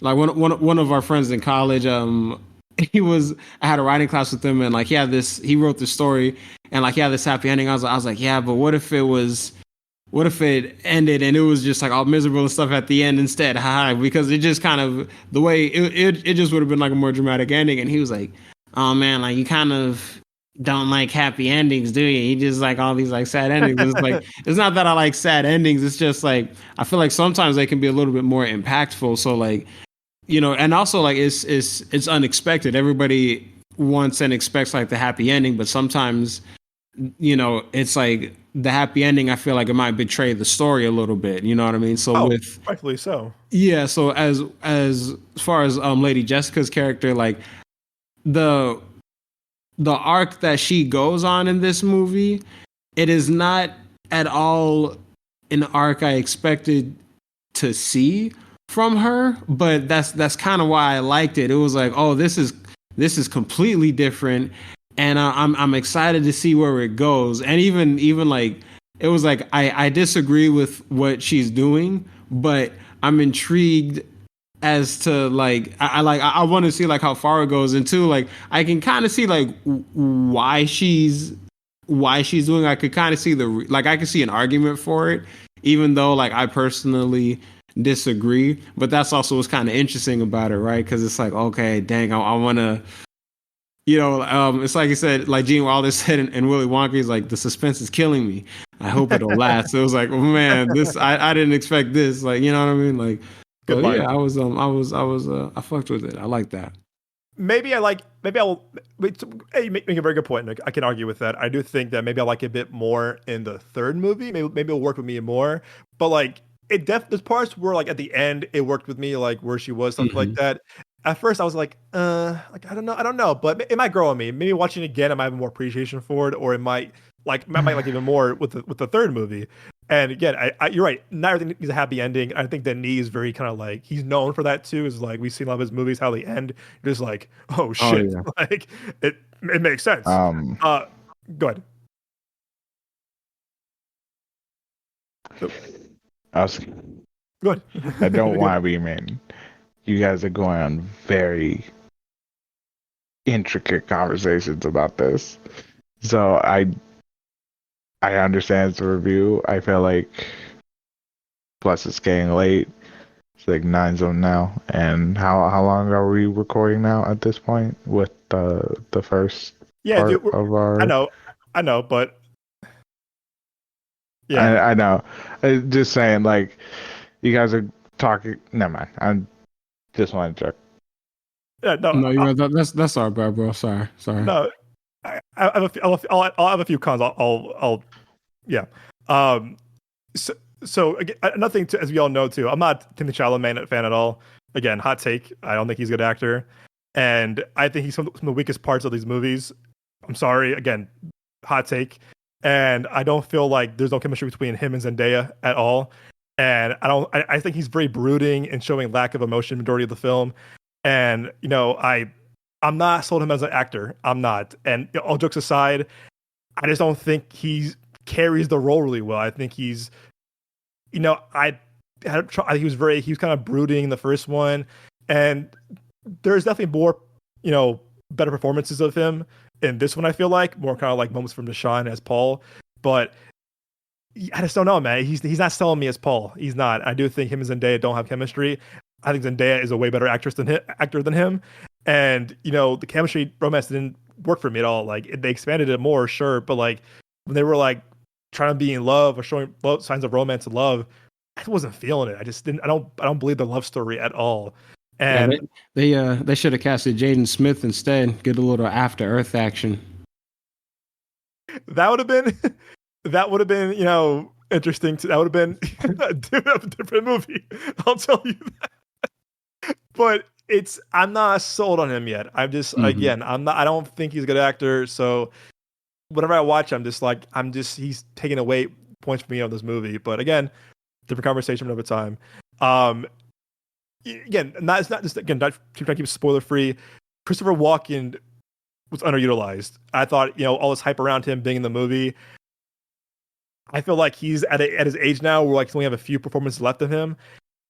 maybe they're gonna use him more in the third one, but like I think they are because it was kind of like that with Bautista and Zendaya, like you said, where it's like in the first one they weren't really in it like that, and then the second one their parts were like really expanded, and we know that there's going to be a part three. We're about to watch part three, and then at the end they're going to be like to be continued. bro, God. Dune 4, Dune forever, Dunes, Dunes. Dunes. Yeah, Like Dune Part More 10. and more Yes, sir. dunes. yeah, literally more and more Dunes. Like, Dune, where's my car? Like, Dune it's 25 Canyons. so. Another thing I'll add this too is that Florence Pugh is in it, but I do think that like we'll probably get more expansion of her in the next movie as well. And again, I'm keeping this. I don't understand the worm. The worm thing was cool. I think how they utilize worm travel was kind of interesting because they're talking about like how like, oh, it's a skill, and they were showing people riding the worm like it was a fucking CTA or like a metro line, like a public bus, and I was like, huh? So again, that's a little nitpick I have of that part, but I still had a good time with it. Seeing it IMAX, I'll probably give this like an 8.5 out of 10. Again, not his best movie personally, but I do think it's a little bit better than the first. But yeah, 8.5. And to Joe's point, we do have a tier list to make before we wrap up. And let me pull this up right now because I know we have some movies to go over with him. Let me pull this up. And again, Denis, man, does not miss. He does not miss.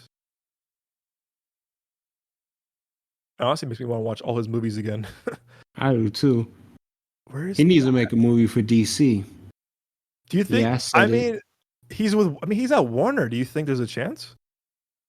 Like, not really. Just because it's like I don't see him like really doing like a movie for like James Gunn unless it was going to be an Elseworld story where it's like he could just kind of do like where he could do like a Matt Reeves thing where it's like I'm gonna take this character and do like whatever I want with them. Yeah. It was like that would be dope. Like he would like give him like a Justice League movie, Superman, Green Lantern, something like that. But you could do Batman because of the whole detective thing, and you got like Sicarian prisoners. But I feel like we're kind of past that point, Yeah, that'd be cool. Yeah. Give him a Justice League trilogy because he's like the perfect blend of Snyder and Nolan. I feel like. Oh, he is. Oh, he absolutely is. I remember talking about him doing Batman Beyond movie because of the Blade Runner inspiration. Oh yeah. Oh, that would have been dope. What could have been? What could have been? Did you guys see the artwork for that? Yeah, I saw that. That looked dope. As a Go ahead, Joe. Batman fan, right? I didn't want that to happen. Really? How come? Because here's my thing. One, they would have used the same sort of art form as Spider-Man movies. And I know it's just a concept and it would change over time, but it would have been a little bit too similar. You know what I mean? To where like too repetitive. Yeah, like you can't use the same artwork that you use for Spider-Man that you can use for Batman. Even if this is a futuristic person, even if he is like a guy that goes clubbing, because in the Batman Beyond anime show, they show him like he's young, he's clubbing, his girlfriend, he's going to see his girl, like they're at the club, blah blah blah. But like I don't think it would have been a good idea to use the same sort of like color art form. Like it does, like the art's amazing, it's great, like the animation's great, but when it comes to the color scheming, it would have been too similar. Especially because like the enemy, even though it's a different power, the enemy that they showed, I instantly thought of the Spider-Man one. You know what I mean? And the second one, the Spider-Verse, the guy with the fucking holes. Where I was like, yeah, the spot. I didn't like that. So I feel like it wouldn't have been too good. You know what I mean? I feel like the color scheme would have been too similar. The animation would have been way too similar. Obviously, because from the same creators. but I think like they wouldn't have thought about like, all right, we have to make sure these don't blend. Mm-hmm. I'm with that. I'm not mad at that. Again, it looked really cool. I think it would have been good. For me personally, I would has someone who really pays attention to details and like color schemes and stuff like that from like certain movies. If they use the same type of color scheming, it for me it would have blended. It would have just been a DC version of Spider-Man, and I wouldn't have liked it. All right, yeah. You definitely want to avoid repetition. You want to avoid using the same thing. That's what I think. That's why I think Mutant Mayhem for the Turtles got lucky, because that could have been bad. Yeah, I could have been like, this sucks, but because they had like a crazy visual style from what I saw, right? Yeah, it was cool. It was very cool. It was good. It's really good. Yeah, I like it. It was a bit different than Spider-Verse. It had the same kind of feel of it at times, but it still was different. So I see your point, Joe. You're worried about like kind of overusing it, kind of oversaturation. Yeah, of it. and the difference between the characters, because like in TMNT and Spider-Man, they're young, they're teenagers. This one, he's college age. He's able to go drink. He's able, he has his own car. Like he's an adult man. So if it had the same feel, for me personally, I wouldn't have liked it. Because again, he's college age. Yeah, he's still young, but he's not as young as these other kids who are, again, kids, high school. He's not. He's college. He has to take care of his, and his story's different. He has to take care of his family. I mean, his dad's not there. He has to take care of his family. He has a little brother.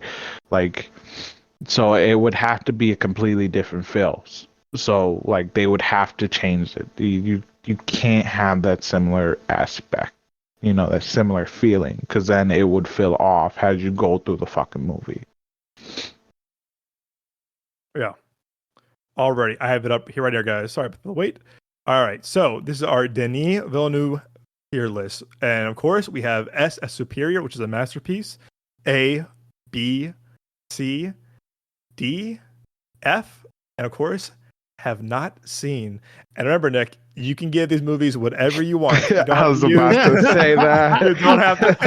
You don't have to give it. I was writing it down. I was writing it down this time. I was like, All right. So let's go in order. And I'm gonna put this one as not seen. I don't think anyone's seen this movie. It's his first movie, Incendies. I have not seen it. Joe, Incendies? I have not seen it. All right, let's go. Let's go with the movie that I got introduced to them, which is 2013's Prisoners. A phenomenal movie. That was great good. Cast, a great Hugh Jackman, Jake Gyllenhaal, Paul Dano, Terrence Howard, Maine, Viola Davis. Hey, y'all, how many prisoners, Maine? Maine. And I mean, phenomenal cast. It's if you're a parent, Viola Davis, Maria Bello. Dude, Hugh Jackman. I'm going to have to skip this one because I still have not seen it. That's okay. That ain't no problem. So respect. It's good. I think you would like it, Joe. Yeah, it looks good. I've always told myself I need to see it, but also, when it comes to those movies, like I'm not a parent, but I have nieces and nephews, and I've taken care of my family, so I would have to be in the headspace for it. So I don't ever think about like, oh man, now it's like the perfect time. So like I keep telling myself I have to see it because I really do want to see it. I've seen clips. It looks really good, but I haven't seen it. So for this one, I do not have a rating. I am out. All right, respect. All right, Nick, where would you put Prisoners? I would put Prisoners I would put it at an A. I thought it was really good. Like it was not like it was a simple story, but it was a really solid story, and it was really cool. And I was watching all these like analyses of it in college, and it was a lot more layered than I thought. So that was kind of cool too. And it was just I remember there was like one professor I had, and Doug, I don't remember if you had her too. She was uh she was like an actress, I think. I don't remember if you had her too, but she was she didn't like the ending of it. She was like, I just feel like it was a cop out, and I was kind of like, I wonder why. She didn't. Yeah, she didn't elaborate on it. Excuse me? Yeah, I was just like, why? But she just then like moved on with the rest of the lecture, and it was like, oh, okay. Cop out? What? I don't want to spoil this movie for anyone, including Joe. So I'm like, cop out. All right, so you had an A, correct? Yeah, I got out of A.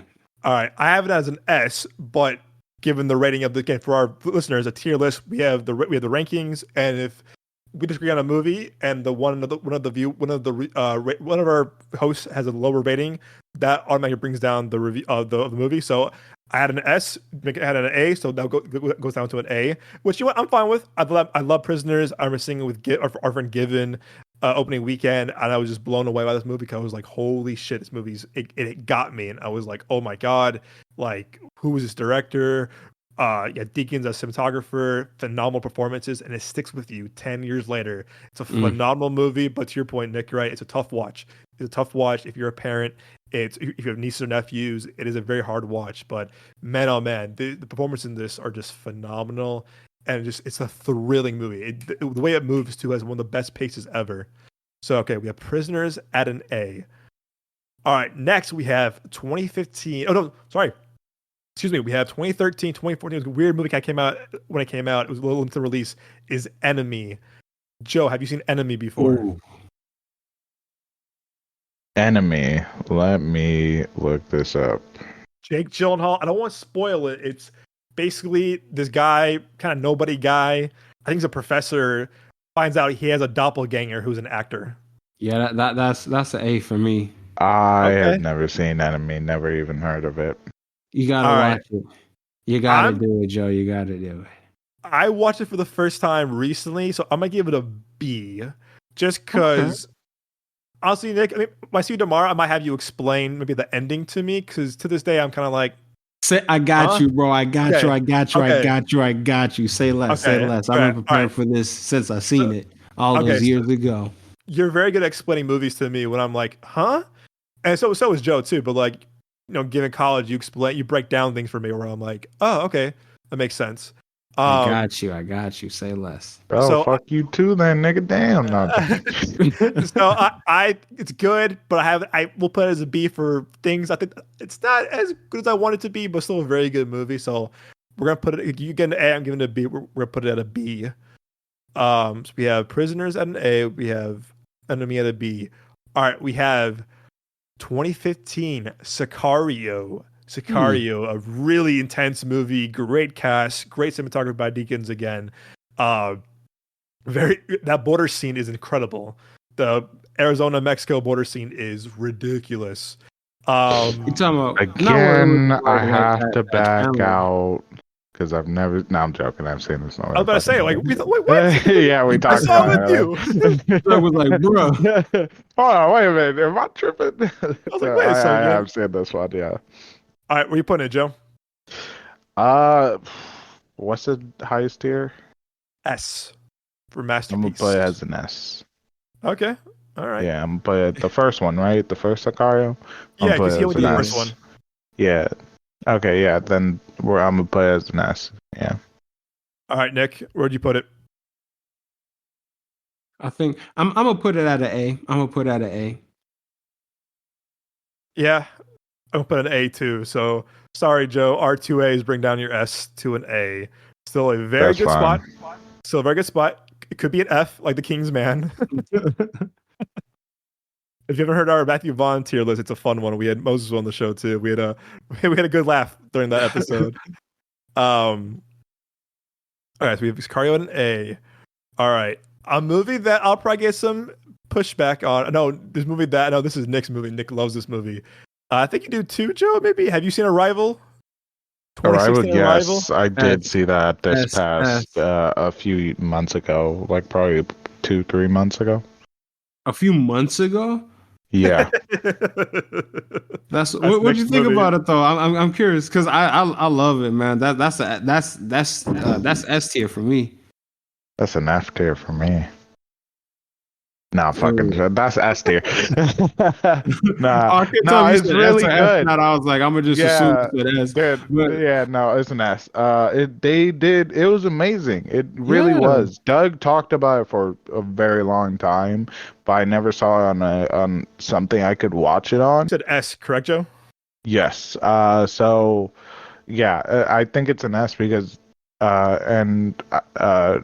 they did such a phenomenal job as character building, even though character building, story building, and just like keeping it a mystery throughout the entire fucking film of what these the creatures wanted, I think. And then they didn't use many places, so I think they did really good. You guys know my love for like how films can, because there's some films that do like, all right, we need all these different places to, and like you sort of lose the story there because you're focused on like the area.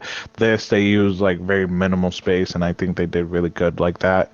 But also, yeah, Doug was talking about it for a very long time, and I never watched it. But that's also because I never really saw it on any of the accounts that I had until Doug shared Voodoo with me, and then it just like I put it in the back of my mind, and I completely forgot until one day I was like looking through movies, being like, "Fuck, where can I find it? Like, what can I watch?" And I saw it, and so it was a few months ago. I was like, "Oh, let me watch Arrival," and so I watched it. Doug was so happy when I told him like, "Hey, I watched it," because again, you were big on um having people see this movie because it was really, really good. I'm sad it took me so long, but I saw it. It really is an S tier movie.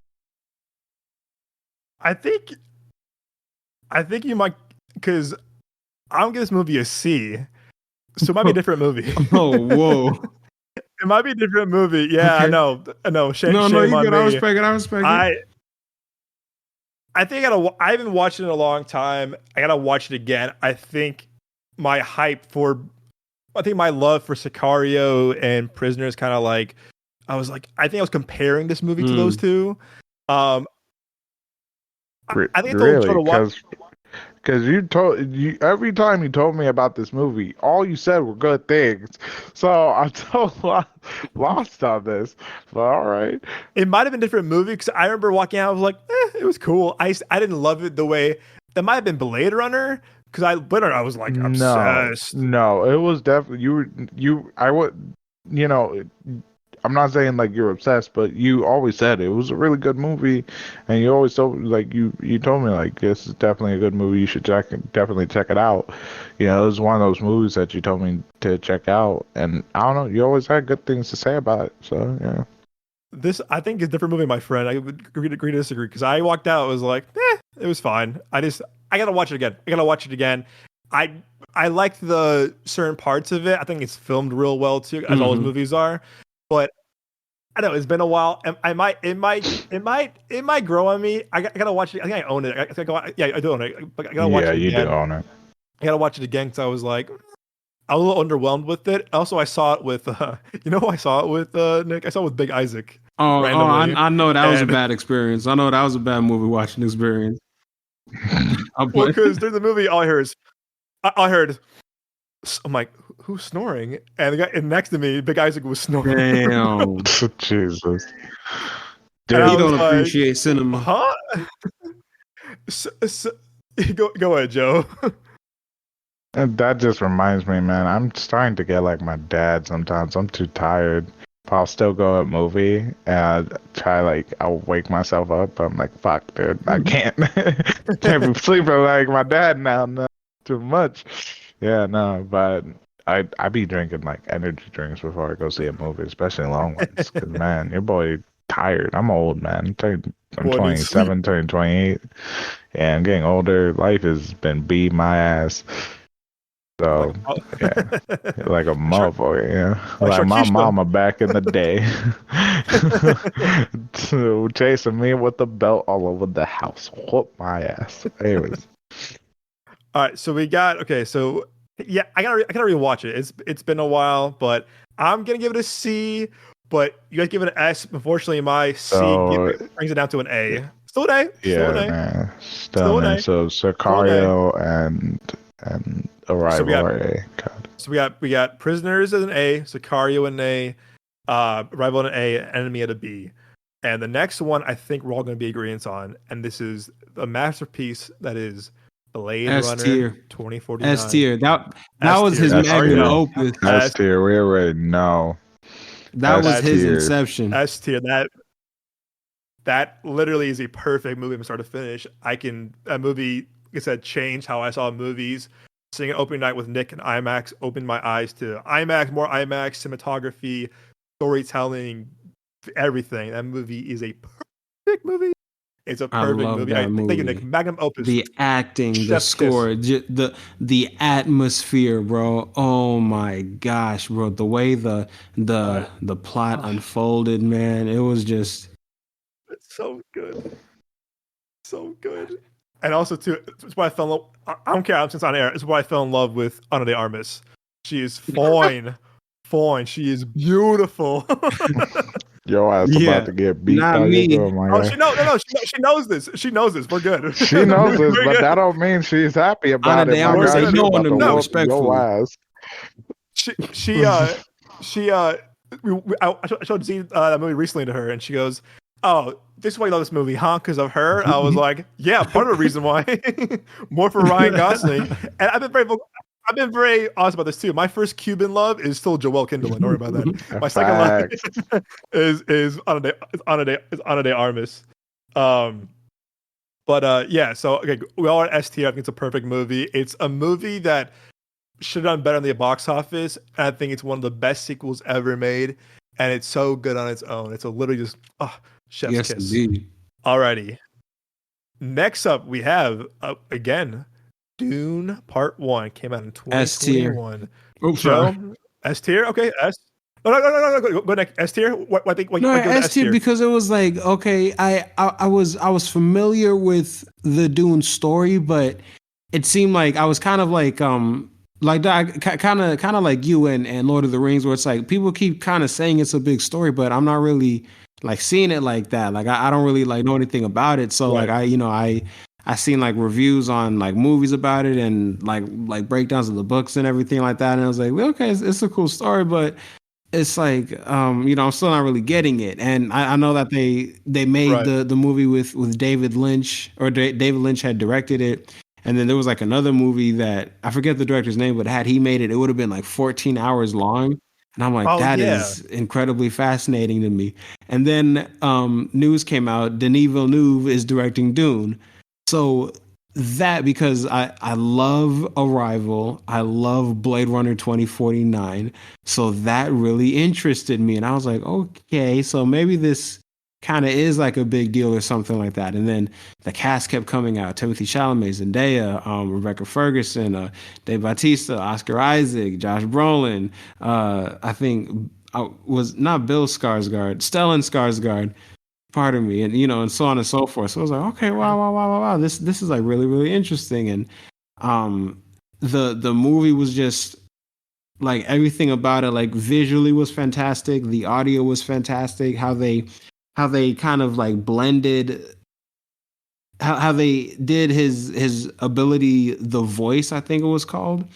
And I liked how they even like tied it in with Oh yeah. with the music, because like one thing about like the Paul Atreides character is like he's heavily influenced by the women in his life, i.e. his Mhm. mother. Even like when that other Benny Gesserit character came in, like she was a woman and she was kind of like instructing him in that one scene and blah blah blah blah. And like even when he uses the voice, you primarily hear like female voices, and that's kind of reflected in the music because it's a lot of female vocals in the music, and it's like all like it's very like powerful female vocals. So it's like that's kind of like the way I interpreted it was like that was like his ancestors kind of like through the movie, kind of communicating with them in a way, so it's just kind of like, so all that kind of stuff like that is in the movie, and it's like, dang, this movie's really, really fucking dope. And it's like, again, like, this motherfucker don't miss.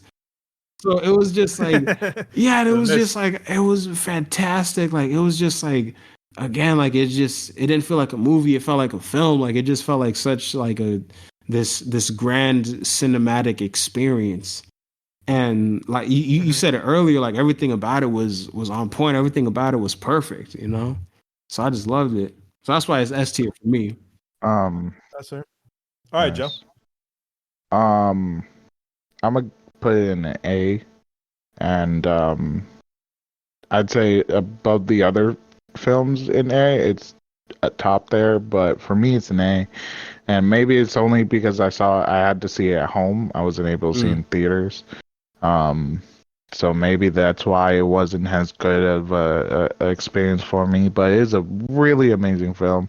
I see what you're getting at, Nick, and I think it's really good. But for me, this was an introduction to Dune. I never knew about the stories of Dune, never really heard about it, so it was very intriguing. But like I said, like, I knew there was going to be more to it. So for me, this is like, all right, here's this like story, here's everything, to me, it was more just a world building film. I think it was really interesting. I think it was really good. So, but it didn't like, oh my god, it's like so crazy, da da da. But it was really good. Like, everything about it was really good. I thoroughly did enjoy it, but I would have to give it an A. Maybe because, again, I saw it at home, so the experience wasn't completely the same.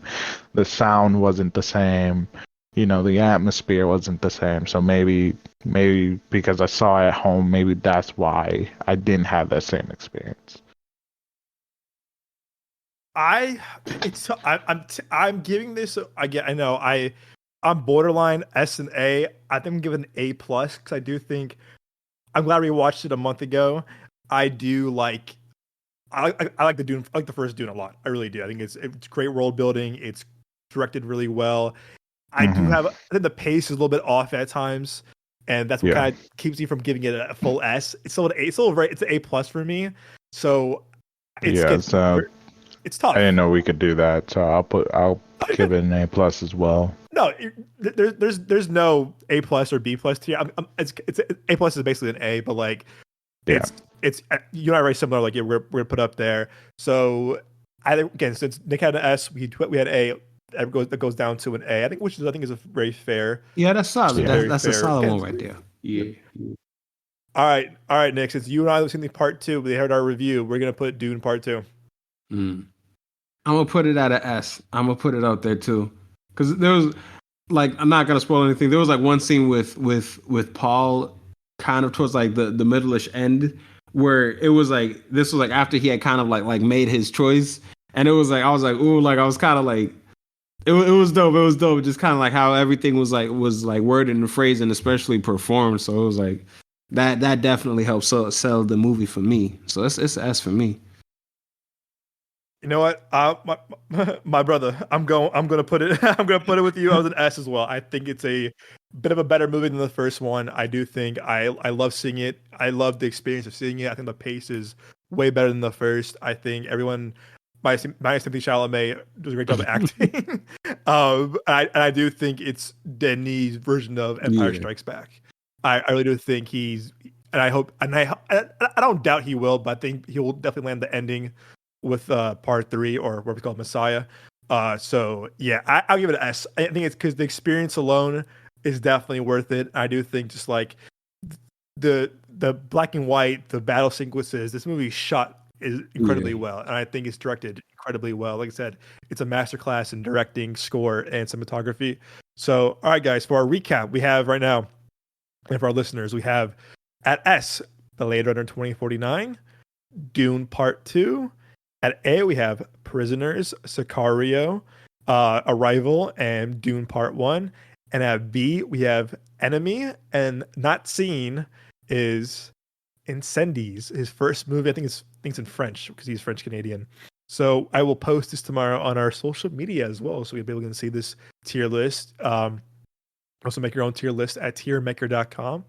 And yeah, so obviously, I think when Joe sees Dune Part Two, whenever Moses is back on, he wants to talk about it. We can go back to this list too and kind of like maybe edit a little bit. But I think Joe and Moses probably give this an S or an A. I don't see you guys giving anything lower than that. Yeah, most likely. Or Yeah. F. Someone's gonna ironically say F. I guarantee it. Yeah, just like, since we can't go Yeah. any higher, all these other thoughts are failed. Can't give it an F. There you go. I'm not gonna lie. I was waiting for Nick to put Tenet in here. My favorite Villeneuve movie. Which is a little callback to remember I think episode 40. I want to say we're talking about IMAX. So yeah, what is that? As episode 40. Yes, look at that. It's pretty fun. But yeah, guys, hope you enjoyed this other tier list maker episode. And we're probably going a little over time. But so Joe, do you want to do the honors to take us home, my good sir? Yeah. Before I do that, let's plug ourselves. Or are we doing our ones and ones? I'm ready. I think you said if you want to go ahead. Why not? If y'all want to, if y'all want to. I'm Why cool not? with it. Show. Yeah, I got a Let's do list. it. I got a Let's list. do Yeah, it. fuck Go it. ahead, boys. It's Let's been do a it. minute. Look We've been doing lists and shit.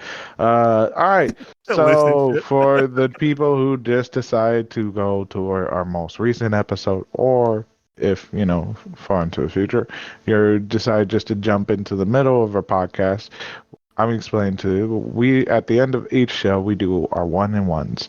What our one and one is we each go around and we all say one movie and one show we feel like it's underrated or it's just really good and we hope y'all will watch it, or at the very least put it on your put it on your movies list. Even if you don't watch it today, tomorrow, next week, or maybe even years down the line, eventually you'll put it on and you'll come back to us and let us know what y'all thought about it.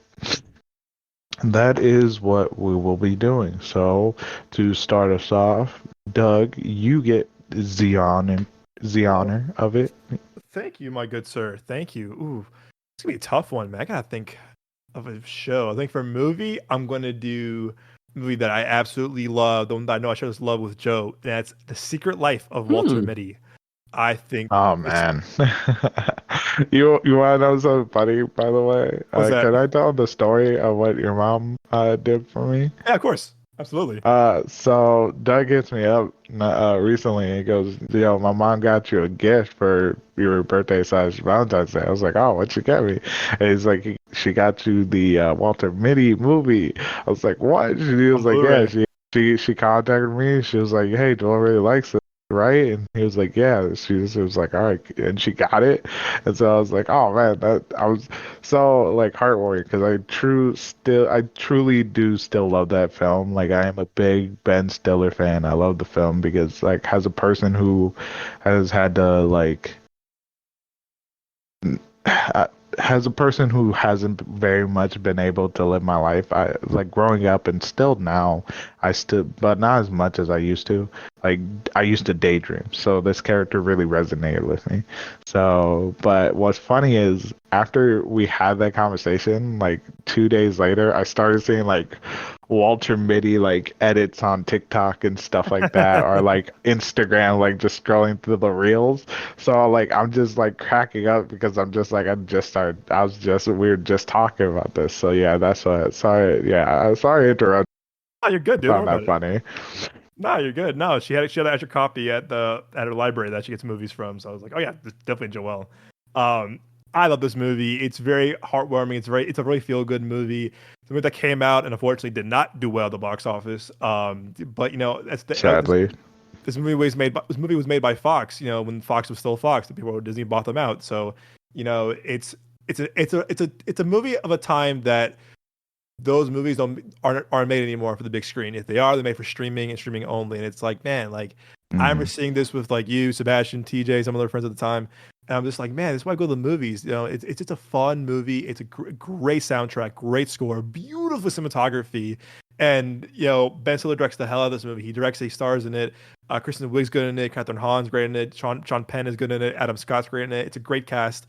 but it has so much love. It's it's a movie made with love, it's full of life. It's very inspirational to like, go out there and see the world, live your life, follow your dreams. And it's a beautiful movie. And it's sad that this movie doesn't get the love it deserved, but I think it's one of Ben Stiller's best directed movies, other than Tropic Thunder, of course, and one of his best movies he ever stars in. It's a really beautiful, sweet movie. So if you can find it, good luck. I think you can rent it. It's not on streaming anywhere because of Disney buying Fox, unfortunately. So good luck. But it's really a beautiful movie. Yeah, it's again great soundtrack. Definitely check it out. Very funny at times too. And for my show, I might break the rules a little bit here and do a TV episode. And here's why. I'm going to do Black Mirror, but instead of doing Black Mirror, the actual show, I'm going to do Black Mirror's anthology series. So you can pick like an episode. And I'm going to do the USS Callister, which if you've seen, that is the Star Trek episode of Black Mirror. And my dog is hopping on my mic. USS Callister, which is basically the Star Trek version of Black Mirror. And I was talking to someone about it a few years ago, and I was like, what Netflix again? I'm gonna watch this episode. And holy shit, they're not kidding. If you're a Star Trek fan, you gotta see this episode. But man, this is definitely one of the USS Callister. It is one of the best television episodes I have ever seen. Jesse Plemons is great in it. He plays this kind of just like tech guy, but there's a lot more to the story. But it's literally one of the best television episodes I've ever seen in my life. It's haunting. It's really innovative, but also it's very like how it's filmed is very smart with like the technology and like how this could actually happen, stuff like that. And it's very creepy too, as most Black Mirror episodes are. But if you're a Black Mirror fan, you know this episode. If not, I recommend watching this episode alone because it's shot remarkably and it's filmed amazing. And it sticks with me. I saw this now 3 or 4 years ago, and I'm still haunted by this episode. But it's so good, and it's Jesse Plemons does a great job playing this kind of like Captain Kirk / tech kind of weirdo, and it's really good. So, Secret Life of Walter Mitty is my movie, and my TV of the week, show of the week is the Black Mirror episode USS Callister. I likes that. Back to you guys. All right. Yeah, no, that's real dope. I like that. Nick. So for me, my movie is going to be Oblivion with Tom Cruise and Morgan Freeman. Ooh. This movie came out, I think, in 2013. It was in 2013, yeah. So like it was kind of like it was in that era of like like Man of Steel and other movies like that. But it was a cool, just visually it was really cool. Like the plot kind of, it did, I think some of it fell a little bit flat to me, but it's still just like it's a fun movie. And this was also like when Tom Cruise was kind of like back on the rise after Ghost Protocol. So it was just like, it's just another fun Tom Cruise movie. My show is gonna be, when I was in high school, I was in Target and I was in the movie section, and I came across an anime X-Men miniseries. And it was produced by it was produced by G4 Madhouse and Marvel Animation. And it was like it was like from Japan. Like it was actually just like, because it was originally Japanese. But then they just have like English people dubbing over it, and these people, they did like they did X-Men, they did a Blade series, a Wolverine series, and the Blade and Wolverine series like crossed over. But it's weird because that Wolverine series, it's a different Wolverine than from the X-Men show, and they did like an Iron Man movie and like an Iron Man like show and series and stuff like that. So it was just kind of cool, like to see like anime versions of these characters. But this particular X-Men show, it starts off like everyone's kind of like gone their separate ways, and Professor Xavier's at the house, and there's like, he has like a vision of like a kid like calling out to him, or like he's having like a dream of it, and like he's trying to like get to the kid to help him, but every time he gets close, the kid like disappears or like moves like farther away. And he gets the X-Men together because he's like, I think I have like a connection to this kid or something like that. So it's like a mystery. Like who is like why is Charles Xavier like what is the connection between like him and this kid and like what's going on? Because it was like something was going on in Japan. Like people were being like kidnapped or like becoming like sick and like blah blah blah. And there was like this other like kind of anti X-Men group. They were called the U-Men. And what they did was like they're all like kind of like Frankenstein's monsters. Like they like all augment themselves like cybernetically, but it looks all like gruesome and stuff like that. And the climax to this show, like the finale, was just insane. Like it was just because it's just a straight up like anime show, so everything just kind of went like full force berserk at the end, and I really love that. And they teased the season 2, but they never, to my knowledge, they never made it. But it was really really good. I would definitely recommend it. I think I have it on DVD. That's cool. I'm proud of that. Yeah, Physical media, baby. I got Physical the X-Men. Yeah, I have the X-Men and the Iron Man movie. Ooh, damn. Are you excited for the X-Men 97 coming out? I kind of am. I didn't really watch the show like that when I was a kid. Like I only caught a few episodes, but I'll definitely check it out for sure. Because I know like they're trying to bring like the X-Men back. They're trying to. I'm excited for it. I'm excited to see how they do it. All right, Joe. All right, that was good. I'm a little excited for the X-Men 97, but I'm also worried. It's been a long time, and so new values, new perceptions. You know what I mean? I'm a little worried that goes sight of the X-Men being X-Men.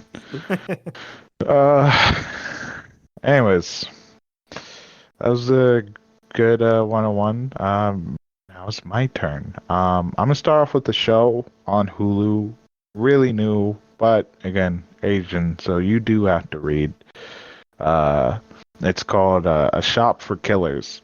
What it is about this girl whose uncle passes away, and she learns that he owns a mall. Well, the mall, as she investigates, turns out to be a literal shop for killers. Espionage stuff like spy gadgets, tracking, stuff like that, but also guns, knives. There's even a section for cleanup crews, so they can get rid of any evidence and stuff like that. And it starts going wrong because some of those killers want his supplies, which now she owns. So they're trying to kill her as well. So far, what I know is that there's 8 episodes on Hulu. Again, you're gonna have to read, but it's a really good show. And why shows and movies like this stick out to me when it comes to the Asian culture is because in a lot of Asian countries, I don't know if all countries, but a lot of Asian countries, guns are illegal. So I believe this one's in Korea. So, to see stuff like this, hired, professional killers who, use guns and, try and get away with crimes and stuff like that. It's really interesting. It's not like America. I'm not saying in America it's easy to get a gun, but, it's not impossible.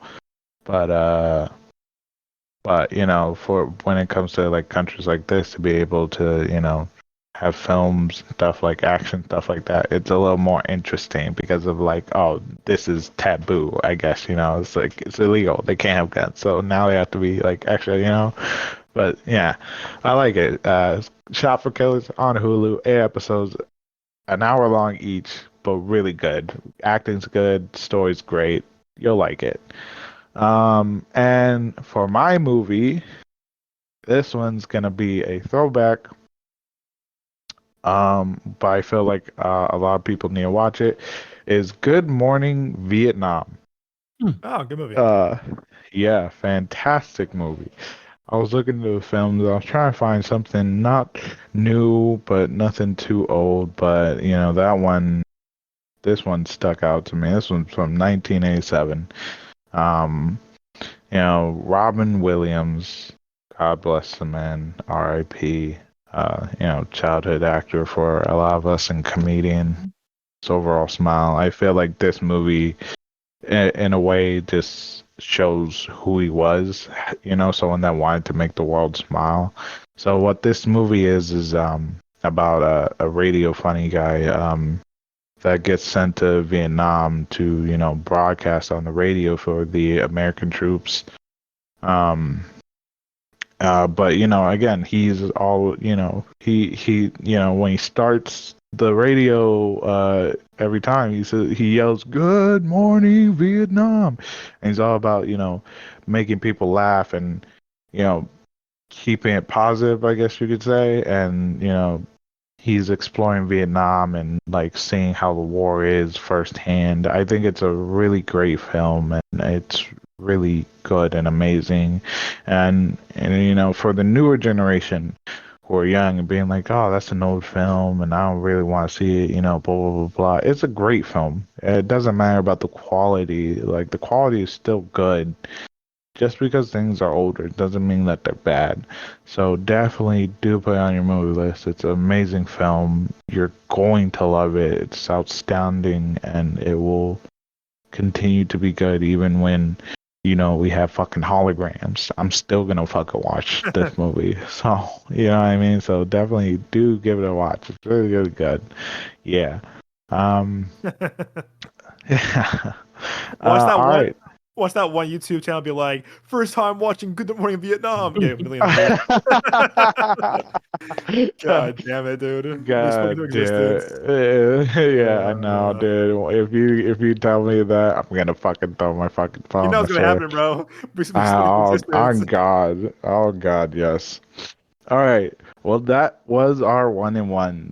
Now we're gonna close it out, but before we do, it is our turn to plug ourselves. So why don't you all plug yourself? Nick, why don't you start? You could find me on YouTube at Dawning Vision. That's capital D, capital V, and on Instagram at Dawning Vision, all lowercase, all one word. Like I said, you can find me on YouTube and anywhere that they have podcasts. All right, Doug. You can find me, of course, on my personal Instagram, which is at TheYoungJones. Also on Twitter or X at Capri_Sun, Capri_Sun, SON. And of course, you can find our show socials at Midway Avenue Productions on Instagram, TikTok, and YouTube. All right, and you can follow me on twitch.tv at the OG Cuban Rican. I've been haven't streamed in the past week or so, but I stream Apex, Baldur's Gate, Rainbow Six Siege, so if you want to have a conversation with me, whether I'm gaming with friends or solo, please do visit. You get to see me rage sometimes, and other times you just get to chill with me, and vibe, yeah. And on our podcast Instagram, you will find all our links in our link tree. They're all there, even Moses's. So definitely do check out our link tree. Gotta plug the boy even when he's not here. All right. Well, and also please do leave us a rate and a review. It does truly help us grow the show. All right, well, thank you guys so much for coming with us on this journey through our verbal sorry, I'm messing up my own exit. Thank you for joining us on this journey through our thoughts, opinions, views, and mad ramblings. We honestly do enjoy doing this, and so we like coming back week after week after week, and you guys keep making it possible and keep making it more interesting and fun. We love building a community and a safe space for people who are like-minded and even what's the word? I guess you could say opposites as well. This is a safe space for y'all to talk about movies and TV shows that you like that other people won't. And it's a place where you can say your thoughts and opinions. And, even if we don't agree or you don't agree with us, it's all about having a conversation and understanding that it's okay to disagree on things, whether you like them or not. So thank you guys so much. Please do share us with your friends and family, because we would love for them to come and to be in this community and safe space. All right. Have a good morning, good afternoon, good night. Deuces.